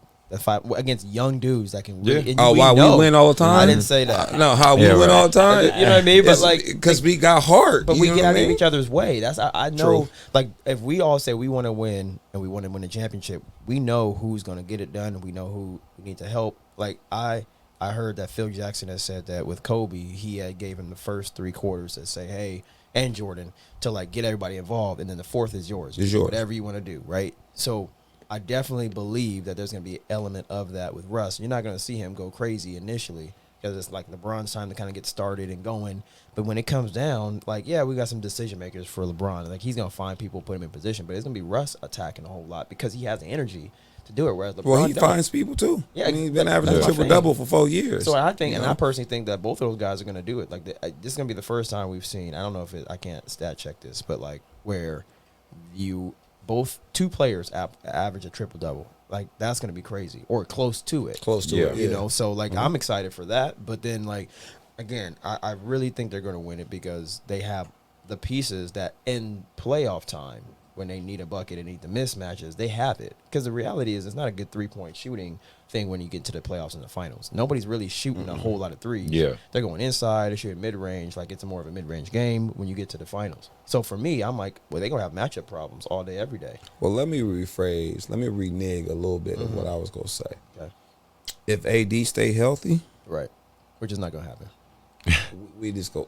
We Okay. go think positive. not- If he stays healthy, because he has a chip, he has a chip on his shoulder from last season. I mean, everyone clowning him on the memes and all this other stuff. But to me, like, AD, when he's done with his career, could be top 5 greatest power forwards of all time. Yeah, absolutely. So if he stay healthy with those two dogs, with LeBron and Russ, Yeah. I give him a chance. But I'm just going by the track record. Yeah, You know he what has I not mean? been And healthy consistently. All right, well, going to the next thing, because I want to bring up KD a little bit and just talk about it in general. Big shout out and big applause to the women's and the men's team Yeah. USA basketball. for USA basketball. Right? Congratulations. Nice switch for them. Like, no, they did their job. They did their thing. Let me give them a round of applause real quick. They did their thing. The biggest thing I wanted to allude to, though, was obviously on the men's side, there was a lot of controversy because they were losing and everybody saying, but I want to kind of hone in on KD a little bit. Do you think he's kind of cemented his legacy as a true closer, as a true like clutch closer when you need it? Because you think about in 2008 with the Redeem team, the best offensive weapon on that team was Dwayne Wade, actually. Right. But in that game against Spain, who closed that one out, that championship game? It was Kobe. Yeah. Kobe closed that out. You know what I mean? Like, there's certain legacies that are defined by your ability to really just take over and close the game. And, I think KD kind of helped his for sure, the way he did that. Kinda, I think he did. Yeah. So I was just saying. Honestly, especially with those early losses, like Right. you said, I ain't gonna lie, I didn't think they was gonna win the gold just because I just thought there was too much going on, too much distractions, and too much pressure, blah blah blah blah blah. Oh, they caught it. They were yeah. Deep down inside, I'm still thinking like we still USA. You Yeah. what I'm saying? Right. Like we still got the best of the best, no matter what. So for him to buckle down and embrace that role of not just being, the scorer, but he also had to pick it up on defense too. You know what I'm saying? Right. U.S. was super small, compared to all these other teams that they usually have at the power forward and center position. Yeah. So him being 6'10", I mean, really 7 7 foot, feet, Right. but for him to do that and listen to his coaching staff, and I'm pretty sure all those players that was on that team embraced him and told him, hey man, we go how you go type. Yeah. So for him to average 16, I think it was the first 3 games or whatever it was, to start averaging 25. Yeah. That's what they'll show on ESPN. But like, if you really look at the statistics box and the people he was guarding, I think it was like under 40%. You know what I'm saying? Yeah. People don't see that type of stuff. Yeah, he lanky, but you still got to move. Yeah. You know what I Right, mean? right. Plus, you still got to be the leading scorer. It's a lot. It's a lot to take on. Not just that, he didn't even have a break. Right. You know what I'm saying? Right. He played two 7-game series, I think it was. Yeah. And as far as his legacy or whatever you want to call it, I think he's still going be that guy that left a team to go join the best team. I mean, I don't really get involved with all that. I'm old school. I still think that there shouldn't be no super teams, but I mean, I'm pretty sure that's going to be on a later episode. But Yeah. as far as KD, I always respected him, but like, I think I really respect him now. Yeah. You know what I'm The saying? USA 'Cause he can say performance did that. he did it. I mean, the team did it, obviously, but I mean, being the face of basketball for our Olympic team. That comes with big shoes. You know what I'm saying? And I think he fulfilled his job. Well, talking about big guards too, I think Ben Simmons is kind of an interesting case study. He, to me right now, kind of embodies what's kind of become of AAU culture because he's younger, and this attitude of this is what works for me. I don't give a shit what you say, and I'm gonna go and turn my phone off and not communicate and act like a child and be like, He been doing all that? yeah. Oh, He won't communicate with the Sixers. Like, he turned his phone off. He unfollowed them on social media. They reached out. He won't talk to Joel Embiid. He literally won't talk to them. Like, again, this is, to me, and maybe it's because I'm a 38-year-old man, it comes across as just young and immature, right? He's not handling it like a man. He's handling it like a kid, even though what is he, maybe 23, 24? Yeah, he's, it comes across very reminiscent of shit I've dealt with in AAU, where all of a sudden a parent won't talk to you, kid leaves your team. I had a kid leave my 16U team, unfollowed me on Instagram, unfollowed different people and players on Instagram. I mean, like, never had a conversation. You know what I mean? Like, it's reminiscent of that same thing. And then they're talking about the Warriors might get him. And, I'm like, no, that'd be great, but I'm just saying him and his mannerisms and the way he's acting is a very interesting case study to me, in terms of what has become of the NBA culture. And to be fair, I do like when Draymond Green kind of called out organizations where organizations will literally say and put out there, oh, we're putting you on the trading block. Like, oh, we want to get rid of you, and you have to act professional and keep your time. But if you say, like, I want to leave, I don't want to be here, then it's a whole different then you get fined. So I do see both sides of it. I don't necessarily know if I like the way Ben Simmons is acting, but I don't know if it's kind of a result of the culture of the NBA or a culture in which all basketball kind of is now. I'm about to say, that's the first time I've ever heard that. Like, yeah. I knew he was on the trading block and all that good stuff, but as far as like his refusal to work on his shot, yeah, see, like he refused, like he's. But they just paid you $160 million though. Yeah, but they're saying, like, he says my game is my game and I'm not going to work on my shot and I don't care. Like, you know what I mean? That's his attitude. That is allegedly that is his attitude,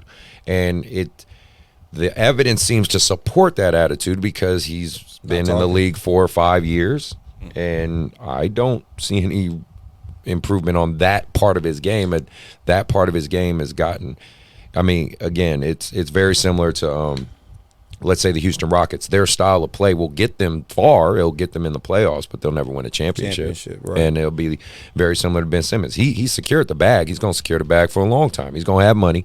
He's 6'10", great defender, does a lot of everything well. Besides shoot. But yeah, exactly. But in an era where shooting is prevalent, that hurts you. You know what I mean? That really, really hurts you, and it hurts your team unless, again, you try what they tried, the formula with Dwight Howard when he was in Orlando. They just surrounded him by a shit ton of shooters, right? It worked. Yeah, it did work. Well, it got them to the chip, but they didn't win. Yeah, well, I mean, look who they played. I mean, yes, to be fair, but I'm saying that's the call only. Me Rashard Lewis all the time. You're right, Rashard Lewis. But I'm saying, like, so, but he's a center, so that kind of can make sense. Can you do that with your point guard? No, you know what I mean. Can you surround him with 4 constant shooters and he just attack? I mean, I don't know. It's just a weird. I just find him interesting and the way all that's moving. I know he's a special talent, but when you putting yourself first before your team, then I don't see how far you can get. Yeah, like you said, you might secure the bag, but when you have the bag, what are you playing for? You playing for your legacy. Yeah. So if he's really like that selfish, man, it's tough to say, man. It's tough to say because, like you say, he's a hell of a defender. I mean, like, he was boxing up. I can't forget. I mean, I can't remember what series I was watching, but what was it, Trae Young? Nah, yeah, it was Trae Young. He was boxing the shit out of Trae Young when he was guarding him. Nice. But where was he in the fourth quarter? They had to sit him down because he wouldn't take no shots for his team. So it hurts. And he can't make free throws. So it's like, we paying you to play three quarters of the game when we really truly need you. Like, you know what I mean? And that's what to me, we was coming back from Cancun when we watched that game. Yeah. Like, you let that team come back because you were not taking even if you missed it. I mean, you got Joel Embiid and Dwight Howard to pick up your rebounding. Like, you wouldn't even take the shots. Yeah. So, I mean, I'm actually rooting for the kid, to be honest. Despite what you just told me, I hope.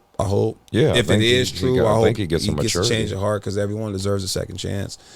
And we don't really truly know what's going on. I'm only going by what the internet says. But at the end of the day, it's like, I know if I was in that position and the only thing I had to work on was my jump shot, I'm telling you right now, breakfast, lunch, dinner. Right. I'm the first one to leave the gym. I mean, to get to the gym, I'm the last one to leave. I'm working on my jump shot. For real. And the last thing I'm going to say is remember Tim Duncan. Tim Duncan was shooting 50% from free throw line.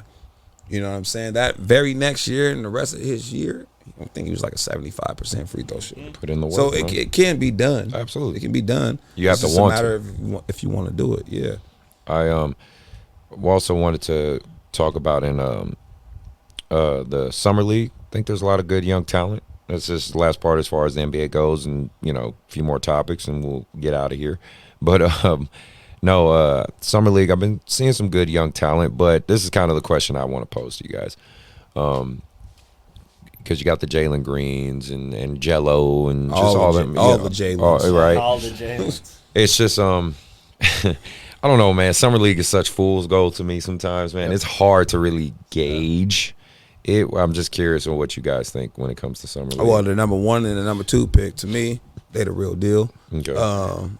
Just seeing them battle, and for those coaches, obviously it's not the real coaches, but the ones that were coaching said, nah, y'all not gonna shine, not guarding each other. Like, y'all go, this what NBA and the whole world want to see. Oh, hold on. Shout out to Splash for Bobby Jackson. He was out there doing his thing. Shout out to and B. he says he was Jackson, going. He plans on doing the show, so that's I pretty hope cool. so. Yeah. He also told me he's gonna come and talk to one of my kids soon too. I'm just messing with you, B. Jack. I'm just mad. He's a busy man. B. Jack's my guy. Congratulations on your job too, man, for sure though, man. Your hand coaching job. Yeah, congrats.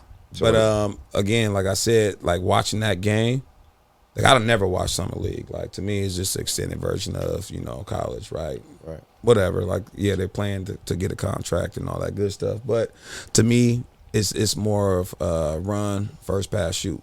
You know what I'm saying? And that to me is not basketball. But watching that game, I already knew Jalen was the truth. You know what I'm saying? But as far as Cunningham, I thought he was overhyped at Oklahoma State. But towards the end of it, it's his freshman season, I'm like, this dude can go. Yeah. He can go, but let's see what he can do. Is he really worthy of the number 1 pick? Okay. You know what I mean? I'm a Suds guy, Shout out Gonzaga too, But there's a lot of good talent out there, but can it mesh as far as being a team player, as far as being the number 1 scoring option? We'll see. Because I see all these guys, they really getting their buckets right now, but you'll see 27 points, 2 rebounds, 1 assist. Well, Alonzo Ball was MVP of summer league. I mean, that kind of gets you to understand the gauge of it. Yeah, he was MVP. So. Like he was the MVP. So I mean, what about you, Ted? What's your? I don't even watch men's basketball, to be honest, unless it really is the Bulls. I mean, I haven't watched summer league for the Bulls either. But like I don't even watch men's basketball. If I do watch a team, it's a team like that has good schemes and stuff like that. That's kind of what I watch it for. You analyze the game. Yeah, right? I don't really watch it for it. entertainment anymore. Like I said, unless it's the Bulls, then I'm gonna watch it for entertainment. But outside of that, I really don't watch NBA. I just can't do it. Well, what I want to now I can. Bulls yeah. are amazing now. Yeah, y'all made some good y'all moves. upgrade. Yeah. I wanted to kind of talk about this because it's been we just kind of saw it, and me and Ted are always big proponents of it. But it's 3-on-3 basketball. I don't even get me started, man. I know you love 3-on-3. What was the conversation? You were there when Mr. G. Yeah, when we tried to convince Ken G to. He's like, oh, okay. Yeah, That sounds just like him too. Now all of a sudden, 3-on-3 is an Olympic sport, which I told him that was going to happen. Exactly. No big deal. But no, we I obviously I By did the way, 3-on-3. I did watch the championship game, and I didn't watch. I watched 0 men's Olympic games. Yes, that's good. Same. That had so much passion and so much heart, and that shit was so competitive. Yeah, it was ridiculous. Although it took me about 45 minutes to figure out who the hell The Rock was. You know what I'm saying? I'm like, what country is this? Right, you know? right. But them girls played their asses off, Yeah, man. And Nice, and most importantly, they played as a team too. They all knew what to do. Yep. Where to Yeah. be. Yep. You know, they held each other accountable for everything. It was amazing to watch, man. I no, with 3-on-3 basketball, I'm you know, like I said, I played myself this last weekend with the OGs, and you know, shout out to my team. We won the championship, so very happy about that I could do that. Oh, thank you, thanks. Splash, splash. Give myself applause at a splash. Wow, slow clap. Because you came back later on that night and went 1 for 35. That's true. I did in the Hardwood League. I was not Hardwood Curry No, you're in that Hardwood one. Simmons. Yeah, yeah, you're absolutely right. I was definitely Hardwood Simmons that night. But no, 3-on-3. I just want to point this out to the parents. If you're, you know, for the ones who are listening and the kids, you should definitely get your kids in it. It's very much about it's IQ basketball. It kind of pulls away from all the athleticism, and you know, it forces kids to step up. Like I'm big on having youth do 3-on-3 during the summer, even if it's 1 tournament, 2 tournaments, whatever. I was just wanted to kind of shot that out and put a focus on that. And, you know, for the kids who did it, you know, great job. Like, cause it teaches you, you know, it forces, especially if you have kids who are just extremely athletic, because, you know, in fast break basketball, that's athletic basketball. You just run and do athletic shit, run and jump and all that. When you cut all that away and now you're forced to have to think the game out, right? I have to set screen and rolls. I have to cut. I have to be ready for the kick out, right? It's a chess match. Now it's a chess match, right? I'm gonna take my pieces against yours, and when we're gonna go to our strengths and try to exploit your weaknesses. I just think that's a very good thing to do. Tet, you got any words on that? I know you're a big proponent of it. Yeah, so Brian McCormick, who's actually a really he's from the area. He has a it's called Playmakers Basketball League, and it's a 3-on-3 league. It's been around for a long time, and it's in 23 different states, if I'm not mistaken. Jeez. But he's been a big believer in that, and a lot of it has to do with the amount of touches that kids get on the basketball, the decisions that they get to make. That's the biggest thing, is because in 5-on-5, if you don't have the ball, you know, 80% of the people aren't involved in the offense. So if in 3-on-3, you got more opportunities for touches and decisions. So I've always been a fan of it. I've always, you know, said 3-on-3 should be around. Our kids should be playing in 3-on-3. We do 3-on-3 in practice. So I'm a believer of it. You have to teach the concept so you understand like what you're looking for to create mismatches. But I definitely believe that there should be more 3-on-3 tournaments. And the directors are going to want to do it because they see it. And they're like, oh, man, we can, you know, not make a quick buck, but, you know, you could charge a specific amount that you charge for the 5-on-5, but get more games in.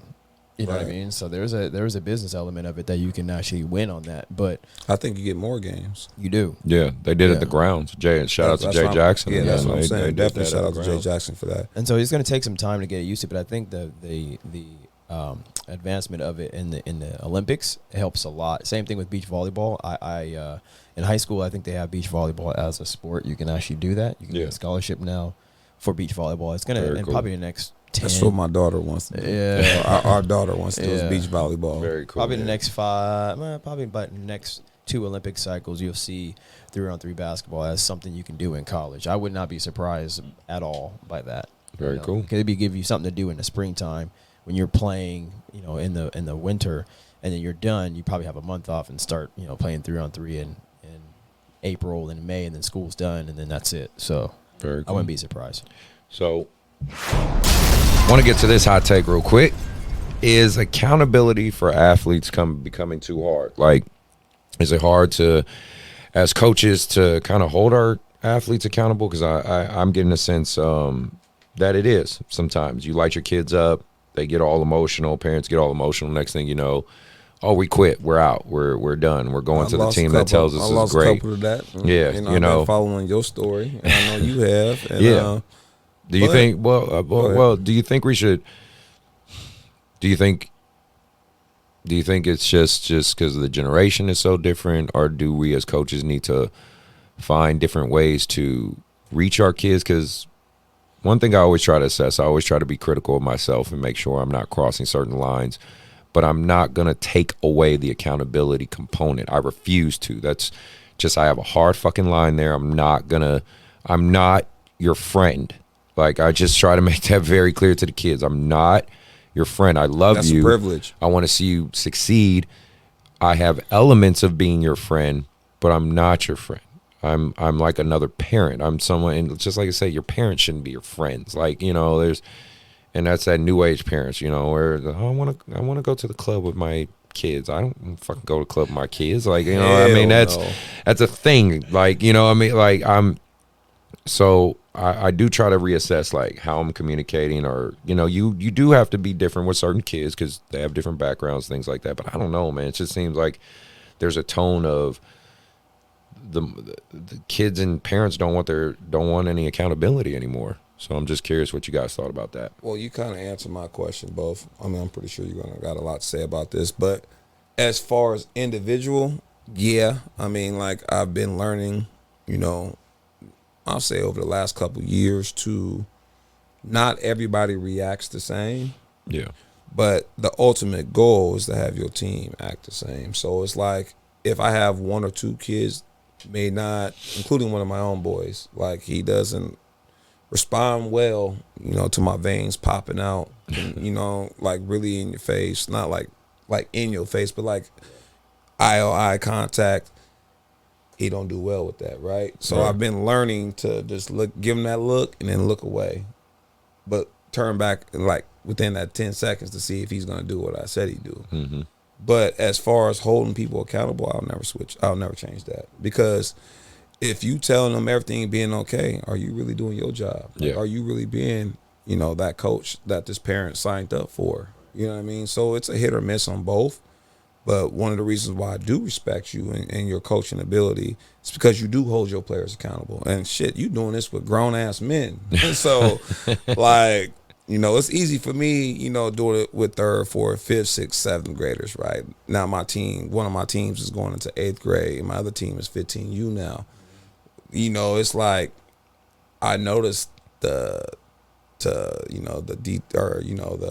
the word I'm looking for? Like, paying attention to detail. That shit out the window now. Yeah. Like, you really got to really hold them accountable. Like, I'll tell one of my players, actually my own son, like, hey, man, be quiet in line when I'm talking. Like, I'm trying to let all 22 kids know what we're trying to do.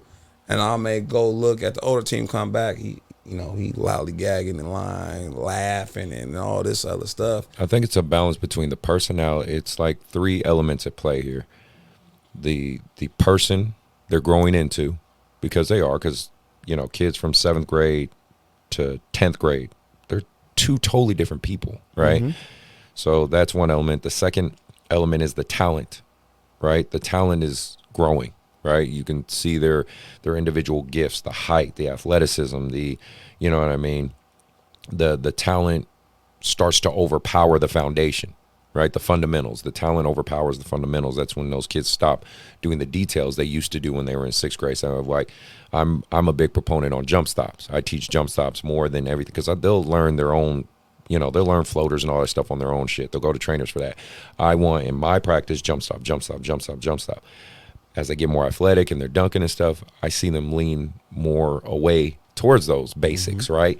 And then when their scoop layups ain't working, when their reverse layups ain't working, when all this fancy, you know, jelly fan bullshit ain't working. Now it's like, can you say that again, though? Yeah, the jelly fan bullshit ain't working, right? You know, I say go back to the basics. Get rid of the sizzle, right? Go back to the simple.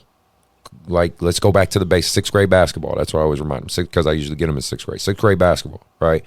And so the talent starts to overpower the fundamentals. So you got the personality and the talent. The third component is social media. Social media feeds a lot of ego. And that's an element that is extremely hard to fight, because social media is a great tool for a coach. Me and Tet utilize the shit out of it. I know I do. It is a great tool for AAU clubs. It's a great recruitment tool. It does a lot of work for you. hence why I even have this show, but it also can be one of the hardest things to deal with when it comes to dealing with kids, because they start to buy their own hype. You're dealing with kids now that have huge social media followings.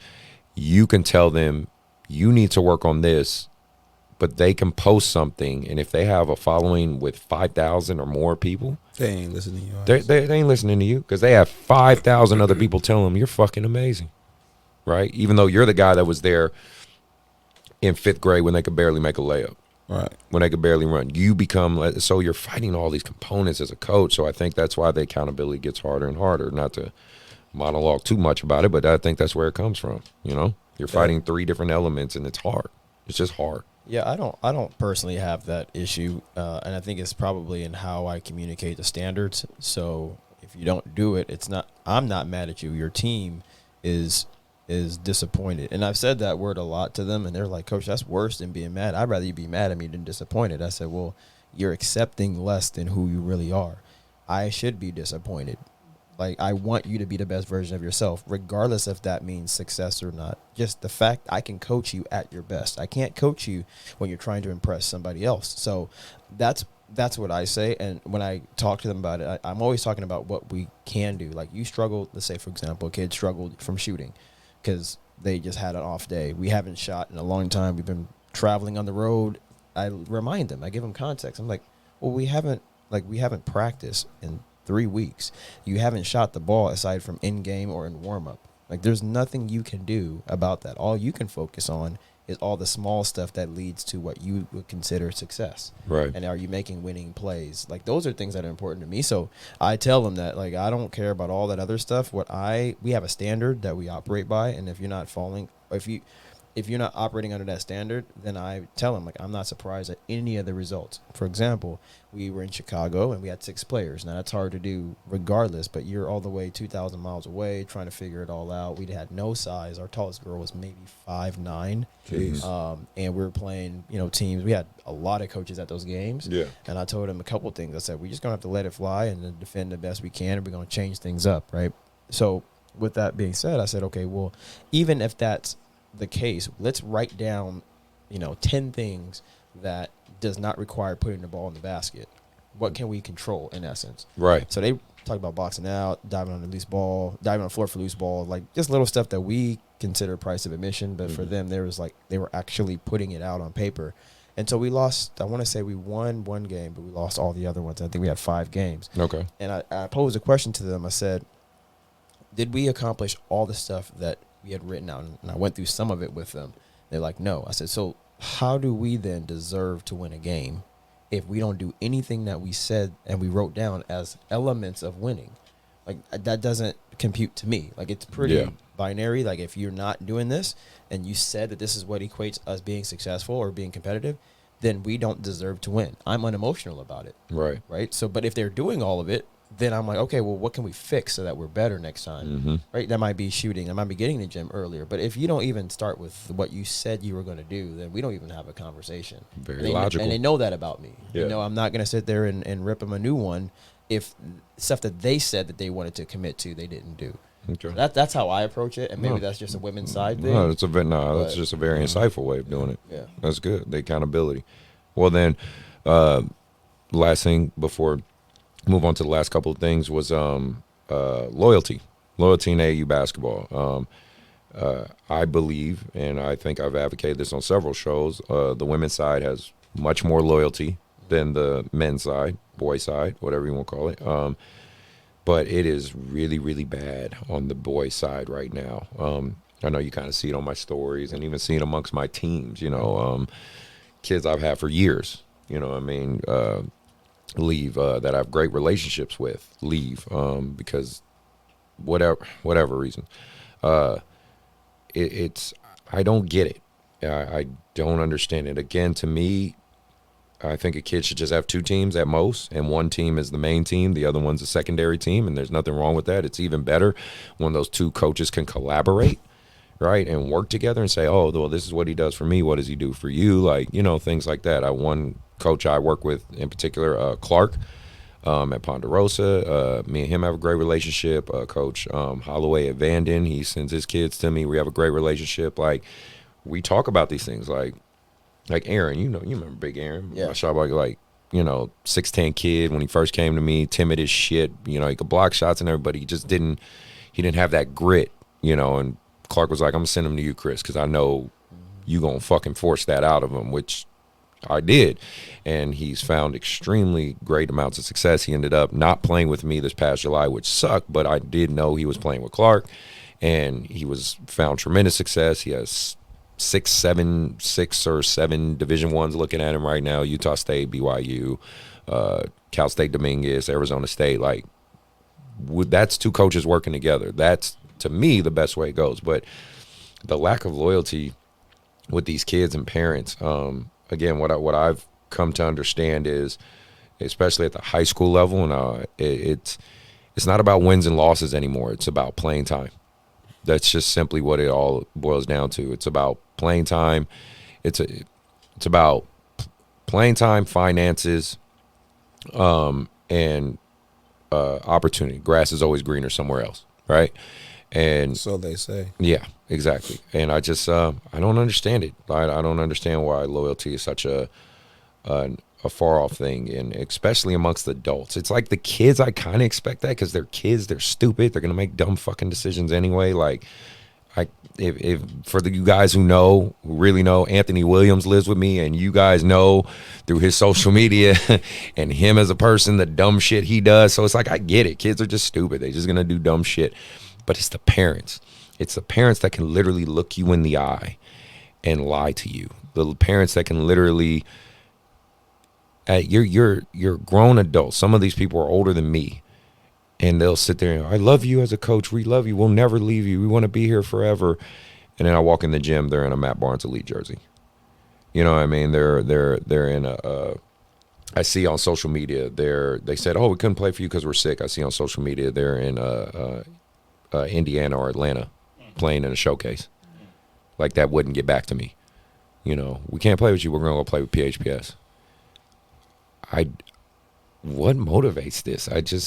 When did we get to this level of chaos, right? Yeah, I don't, I think maybe some of that has to do with expectations. So I don't promise anything at all. My kind of standard, and I talked about it actually the first, I want to say, time I was on the show, which was, I want to get you ready for high school. I want to improve your skill set and then prepare you for college if you so choose. That's the only 3 things that I care about. Right. So there is no, I'm going to go get you a D1 opportunity. I'm not saying that. I'm not saying I'm going to turn you into the most prolific scorer ever. I'm not saying any of that stuff. Right. I'm just like, I want to help you with those 3 things. So when at the fundamental level, like, they see that from me, and I'm committed to that regardless of score, time, situation. If we lost by 20, if she had a bad game, if she had a great game, that's the consistent part. I believe everybody is just looking for something that's consistent.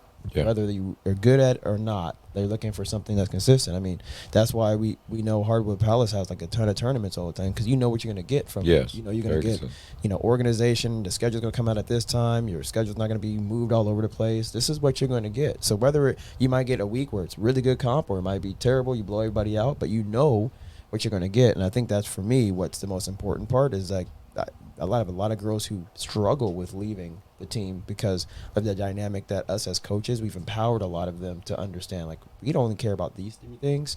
You guys can care about all the other stuff. Like, that's what we've worked on. So I don't know if that fixes the loyalty thing, but I do know that I haven't had as much of an issue with it, just because it is not even a women's side thing, because it does happen a lot on the women's side, actually a lot more. It's interesting how it happens, especially where they're Division I players. You probably see that a whole lot more than the younger levels, or the different levels like D3, NAI, D2. You probably find a coach that just wants to stay with them and helps them out. But D1, they know they're a D1 athlete, so they can shop themselves wherever they want to go. I just come from the aspect of, like, this is all that you're going to get from me. And regardless of what you might think and what your expectations are, here's what I'm giving to you. And so you can make a decision if you want to be with me or not. And then I don't expect anything from them in return. Like, I'm happy that you are successful. I'm happy that you're playing for another team. I'm happy that you had a great game. I can help you if you have a bad game. Like, I don't expect anything in return because I'm not them. I don't need to play for a scholarship, or I don't need validation of me and my coaching style. Like, I just don't. Not that it's the right one all the time, but I just don't need validation. My intentions are really good. So because of that, I don't think I have to worry about the loyalty thing as much. Right. I don't get caught up on it. If they play for me forever, great. If they don't, then I'll support you regardless. But that's what everybody said. I'm the But rare the parent, person. what about like Chris said, though? It's like they telling you everything you want to hear as a Right. coach. You know what I'm saying? But It's then the- they're doing something completely different. Yeah, But like I why said, not it's just the come out and parent say, side you know, that check bothers I haven't me. had just say, hey, check this out. Hey, listen, man, I love your coaching style, but I'm on see what I can do, what's best for my child. Right. If you come out and say that, I mean, I'm I all for respect that. the shit out of you know, that. like no doubt. Like I've had players leave, Yep. but you know, it's how you leave, and it's like I tell the kids, it's like I don't care you lose. Yeah. It's how you lose. It's Yeah. how you win and lose. So like you win with class, you lose with class. Yeah. You come in my program, you get in class. Yeah. I expect, you know, Oh, I don't sorry. expect, The but fans, you know, fans hitting the mic. Sorry. I expect for you to be like, hey, you know what, it might not work out, or Right. hey, you know, we looking at something else. That way, now I know, instead of expecting you for that season, Right. okay, I expect, you know, I know what you're doing now, but Right. you know that these other 8 kids that I've been holding off for 2 seasons, Right. I'm gonna hit up one of them, you know, instead of seeing you, like you said, oh man, I got the sniffles this weekend, but you know I'm on your social media. You forget I follow you, Right. and you in Orange County at a showcase, or you know wherever the case may be. Yeah. I mean, I'm an emotional coach, Yeah. so I'm gonna feel a certain type of way. I'm not gonna lie, Yeah. but it's not because I'm mad at the kid. Like you said, I'm not mad. I would never be mad at the kid. Just The have some kids, integrity, You know what I I'm saying? guess. Just come out and be honest. Yeah. You know what I'm It's- saying? it's okay. Like you say, I don't promise you anything. Nope. Not a thing. I said, well, one thing I do expect and I will demand is your full on effort. You know what I mean? If you give me your effort for this season, I guarantee, I won't guarantee, but pretty sure you'll be a lot closer to your goal that you wanted Right. than when you started. Right. I mean, So- and it's, you know, and on the other side of it, I do think it's a part of it too is how coaches interact, and that kind of leads to the last thing I want to talk about before we close out of here. It was just you know, with the flakiness of the parents and how annoying that is, and just the, you know, kind of the dishonesty. And again, let me make this very clear. It's not all parents. So let me not make a blanket statement like I'm saying this is all parents. If I had to put a percentage on it, I want to say it is a good about 25, maybe 30% of parents that behave in this way. I still say for the most part, I've been lucky enough to have good parents who buy in and stuff. But even through the courses of any one of my teams, I've had to, players have left, right? Had to deal with flaky situations with every single team I've ever had. But I always had a core. That's why I'm saying like 30%, because I always ended up with a core 6 or 7. You know what I mean? You could look at my 16U. They're about to be 17U. They're a great culmination of that, because Tet literally saw their evolution from the beginning. Matt and Jaden in their group. You know, the core of that group is Trevor, Cab, Benny, Jaden Hurtado, Eli, Matt, you know what I mean, Daniel, Chick, Bout, like that's my a core, big 7 or core. 8, Eight you know, is a big core. 7 or 8. But we started off with like 10 or 11, Don't right? matter, So but for you to sustain 8 out of those 11, True. that you're doing a damn good job. well, yeah, no, and I'm very blessed and lucky in that. But that's what I'm saying. Like that's, you know, I understand that that's rare and not normal, you know, nowadays. But I do think on the coaching side of it, we enable a lot of this behavior, because there's a lot of coaches that. So and Tet knows this, and I think I've even talked to you about this. So, and I think I've said it in the show, but if I haven't, let me say it again. When a player asks to leave a team and come play for me, my first response to that parent and that player is always, have you talked to your coach? Have you had a conversation with them about it first? And then, even after I say that, even after they say, yes, we did, we kind of told them we wanted to come check your practice out, things like that. I said, okay, well, then I asked 2 questions. One, is your coach willing to have a conversation with me? Because I don't want them to feel that, because I always have to keep in mind the hat that I wear with being the YBA entity, right? We're looked at as like this big juggernaut, at least in this area for sure, that they just take whatever kid they want. They just take talent, And it's like, no, that's not how we operate at all. It's just the door's always open, and whoever wants to walk through, they have the choice and option to do it, whether you want to be a coach, a trainer, whatever. And so I say, is that coach willing to talk to me? Sometimes yes, sometimes no. That's okay. All I can do is extend the olive branch, right? Because I want to have a good rapport and relationship. And then, the second thing I say is, after you've had that conversation on why you're leaving and things like that, what did that program not fulfill? Or what did they not do that makes you think you want to go or leave? In combination, do you want to I always try to find a balance. Do you want to do both teams? And just let me know which one's the priority. Is it going to be my team or is it going to be theirs? You know what I mean? And I'll try to work with each situation. But this is the key factor. I know most coaches don't do that. I know that. You guys who listening or who listen to the show, I don't give a shit if what anybody tries to say, no, he don't know. I know the fuck I'm talking about. Most of you guys do not move that way. If one we just talk about best 8th grader in my club right now, Muhammad Singleton. That boy decides to leave and go anywhere. None of you fucking coaches are calling me asking, Chris, why would Muhammad leave you? That boy. You just seeing the talent come towards you. Exactly. Like none of you are calling me saying, Chris, what's going on, man? Like Muhammad's been rocking with you for years. He's been a YBA kid since he was in 3rd grade. Like why is he leaving all of it? None of you. You say, oh yeah, come on, come play. Right.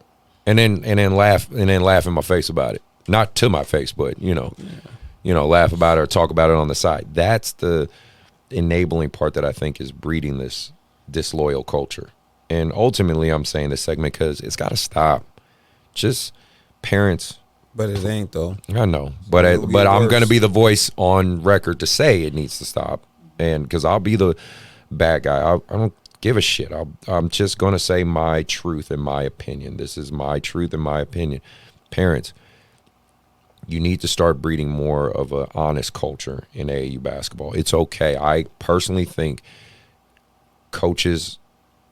I believe more coaches out there can take the honesty than not. There are some of those who will give you backlash, straight up. There are some of those coaches who will be petty and, try to talk behind your kid's back. They want to see them fail. There are coaches like that. But that's because there's just so many AAU teams now. Like, there's so many. So you're going to run into that.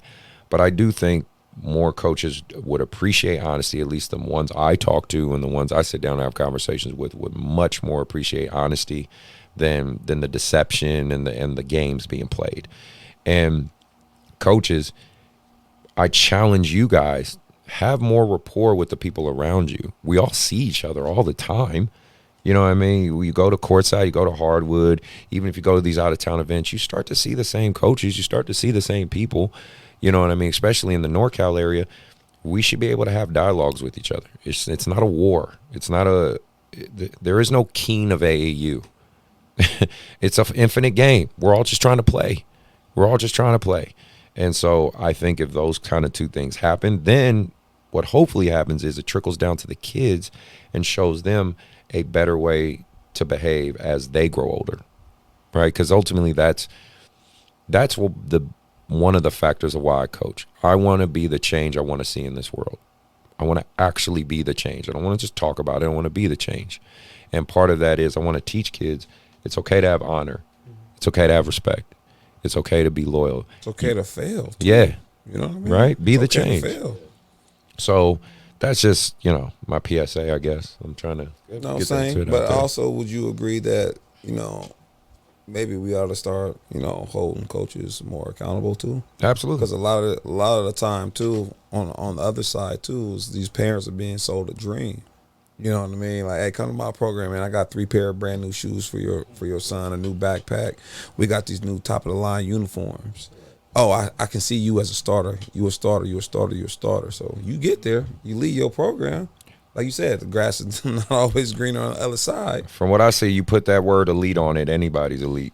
Well, that too. You put that word elite, everybody's elite now. That I said something to my kids the other day, and they all started laughing. I said, if all you motherfuckers are elite, who the fuck is average? I asked him that. I That's a said, great question, though. because last time I checked, average are always the majority. They're always the majority. Period. Like, look the stats up. It's on census statistics, FBI statistics. I mean, shit, I look up blackdemographics.com. I mean, just because I'm a black man. Like, the average earning man in the U.S. is $42,500. Guess who the majority of men are? Average. I mean, like, if you earn 90K or above, you're 10% of earners in this country. You're the elite 10%. If you are above, I think it's 500 to 600K, you're the top 1%. So it's like, if everybody's elite, if everybody's fucking amazing, who are the average normal basketball players? That's literally what I tell my kids all the time. I guess rec. Yeah. Yeah. And I'm like, coaches, we got to stop feeding this sentiment of everybody's elite. I tell my kids all the time. I had a kid sit down with me the other day. He's a 6'3" power forward, about to be a junior. Asked me 6'3" yeah, power forward? yeah. Oh yeah. Oh, shit, I'm 6'3". He asked me. Not gonna work. Exactly. He asked me. He said, "Coach, what college or what level do you think I could play at?" I was like, "Collegiate level?" He's like, "Yeah." I said, "As a power forward right now?" Yeah. Said, they have intramural teams. Yeah. They have intramural teams. You could be in college. I said, you being a 6'3" power forward? Hell, no way. Right. I said, you might have a chance at NAI at best. Or if you are a very high GPA kid, you can walk on to a Division III somewhere, and they'll just take you because D3s are just happy to take you. I said, but the likelihood of that, no. I said, you are a junior. You got to expand your game. You got to become minimum a stretch 4, whatever you want to call it. Gotta play the 2 to the 4. Yeah, but there are a lot of coaches that aren't necessarily willing to have that type of a tough conversation because, again, the biggest thing I think that's rooted in all this kind of deception and stuff is money. Just the reality of it, it's money. There's a lot of money to be made in bad basketball. We talk about that all the time, Tet. There's a lot of money there's a lot of money being exchanged that people feel they can exploit, and it's not right and it's unfair. I've Coach Ozell, when he was over at Courtside, and he told me and him just talking general conversation. He told me some things, and and this is just me speaking on my side. You guys know me. You guys, that's the unique part about tonight and you guys being in this room with me. You know me. Like, you saw from being in the studio apartment to I didn't know you since you had waves. I knew you when you had waves. The coldest waves in Sac, bro. Like, you know me, and it's like you guys have seen my evolution. Some of the things I've heard people think and say about me is just so fucking ridiculous and off base because they don't know me, right? They know what I put on Instagram or Facebook, which is mainly just basketball and a few political views and shit like that. And my kids, but they don't know me. So I just think it's very interesting to see like the perceptions and how it plays out in AAU basketball, right? There's people who think I'm an asshole. Oh, you are. You are. Yeah. Okay. Sure. Thank you. We got that, Tet. We're talking about the basketball me. Y'all talking about the basketball me. No, we to be talking fair, about I am an general. asshole probably Just in life. in general. Refs. I mean, most people have the AC on right now, but you got this bro, shit like a sauna right now. it is on. That's the sad part. It's fucking terrible in here. But Sweating. I'm sorry. Thank you guys for suffering through this. But you know what? I will say this, and Chris, you're actually pretty smart. You said, I'm not going to bring chocolate into the podcast room because it would end up melting. Yeah. So good job, Chris. Thank Actually, you. I'm going to give you a little bit of props. Oh, thank you. Yeah. I'm glad you recognize that. That's a college education. No, I just want to see. I want to see us do better as a community, as a basketball community. Main reason is because it's predominantly black men in this community, and you guys know I'm a big proponent on just that in general, that unity and trying to. If anything, these past few years have showed us we need each other even more than ever. I don't know if you remember, not to cut you off. We tried something about Yeah, we did. what was that, about a year and a half ago, almost 2 years ago? Mm-hmm. Try to get all his brothers together and help each other out. Oh, man, how long did that last, Ted? Make sure you the group me. I mean, it's crazy though. It's wild, Right. man. You know, instead of trying to hate, we instead of trying to support, we hate. Yeah. You know? October- But smile in your face though. Absolutely. October 20th, 2020. Jeez. The last time somebody said something in that group chat. And it was about 40-something people in that. Yeah. It's just trying. I mean, like I said, all we can do is make the attempt, be the change, right? And that's why I try to use this podcast, use this platform to teach and get things out there. And, you know, hopefully people are listening. I mean, if people that don't, like I said, don't even, me and Ted joke about it all the time, I mean, people that don't like me from afar, don't like YBA, I'm like, hey, come sit on the fucking couch and explain why. Like, sit down with me, look at me face to face, and let's talk about it. Like, Talk like grown men. yeah, you know, I think the culture of AAU's, it has so much tremendous positive. It really does. It really does.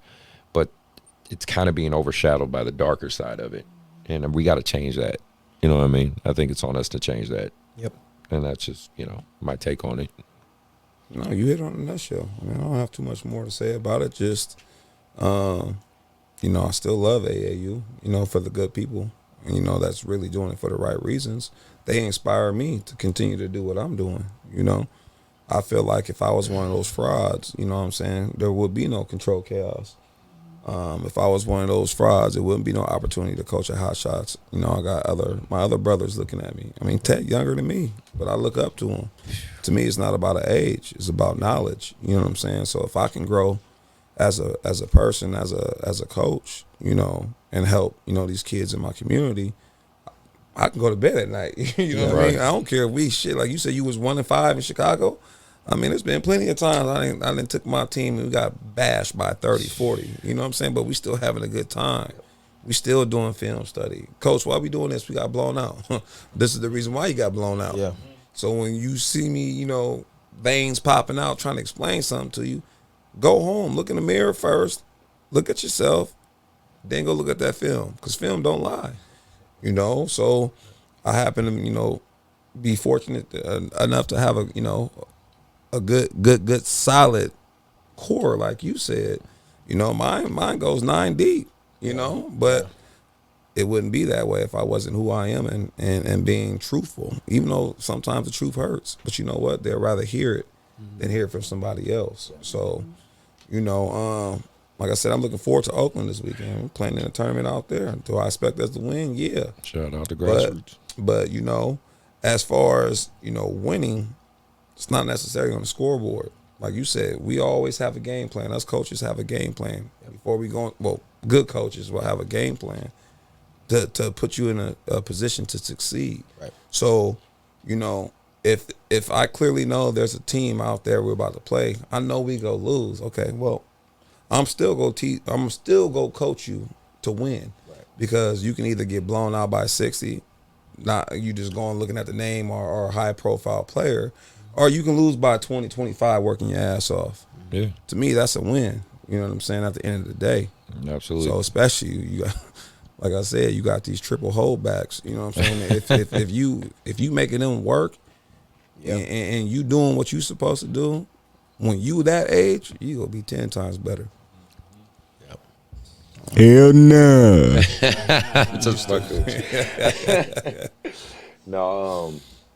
No, I think overall, obviously, like this being one of our longer episodes, but that's only because we've been gone for a month. But I'm glad I have these two brothers, and thank you guys for taking your night out. And you know, Thanks for having me. I know you guys work your ass off, and I do appreciate it. Tet, thank you for being want a to guest. square up right now. Bro, like, Let me say this on If camera, he had man. more energy. That's the GOAT right now. He just tired, man. He didn't work 28 hours and 24 hours. Exactly. And no, I everybody out there, just want you guys to know we appreciate you. If you listen, if you made it through the whole episode, God bless you, because I know most people break it out into increments. But but no, I want to give quick shout outs. For Ball Dogs, Omar for filming, Farley from Beach City Hoops, Coach Ozell, West Coast Elite, Simply Basketball, Terrence and you guys doing a great job. My Patreon members, sign up for the Patreon. If you haven't, please support the show. We really appreciate it. Ty appreciates it. That's how I'm able to pay this man for all the camera work he does. Jay Jackson for your 3-on-3 and your top-notch tournaments. OJ at Courtside. Brian at San Francisco Soldiers. We really appreciate you, man. We really appreciate everything you're doing. The Summer Showdown was a good success for the high school guys. Again, Montel, thank you for being here. Thanks for having me. And, I don't know if we got his wife in the camera, but she's here too. Just the one that makes everything goes round. Yeah. Right, but no, we appreciate you guys big time. Ted, again, thank you for being here and taking your time. Ty, can't say it enough. I appreciate you always, brother. Appreciate y'all having me. Your baby's coming soon, right? Congratulations, Ty. Congratulations. I have 2 boys. Lord have mercy. 2 boys, man. Yeah, no, not twins. My oldest I'm just about to turned say, 3. try having twins, man. I'm not. My lady's a twin. That's enough for me. But my oldest just turned 3, and we have another one due first week of September. So wow, that's what's up. Here with the man. So, yeah, we're gonna crack out these next couple pods. We're hopefully trying to get back to a routine. We'll have 2 great episodes. Shout out to Mark in San Diego. He'll be back Friday, so we'll have our episodes next week coming up. Thank you guys who've been listening. Thank you supporting. It's much appreciated. Again, we just want to keep getting basketball out there. We want to change the culture. We want to be the change, and I appreciate you guys taking the time, support, and listen. And we are out.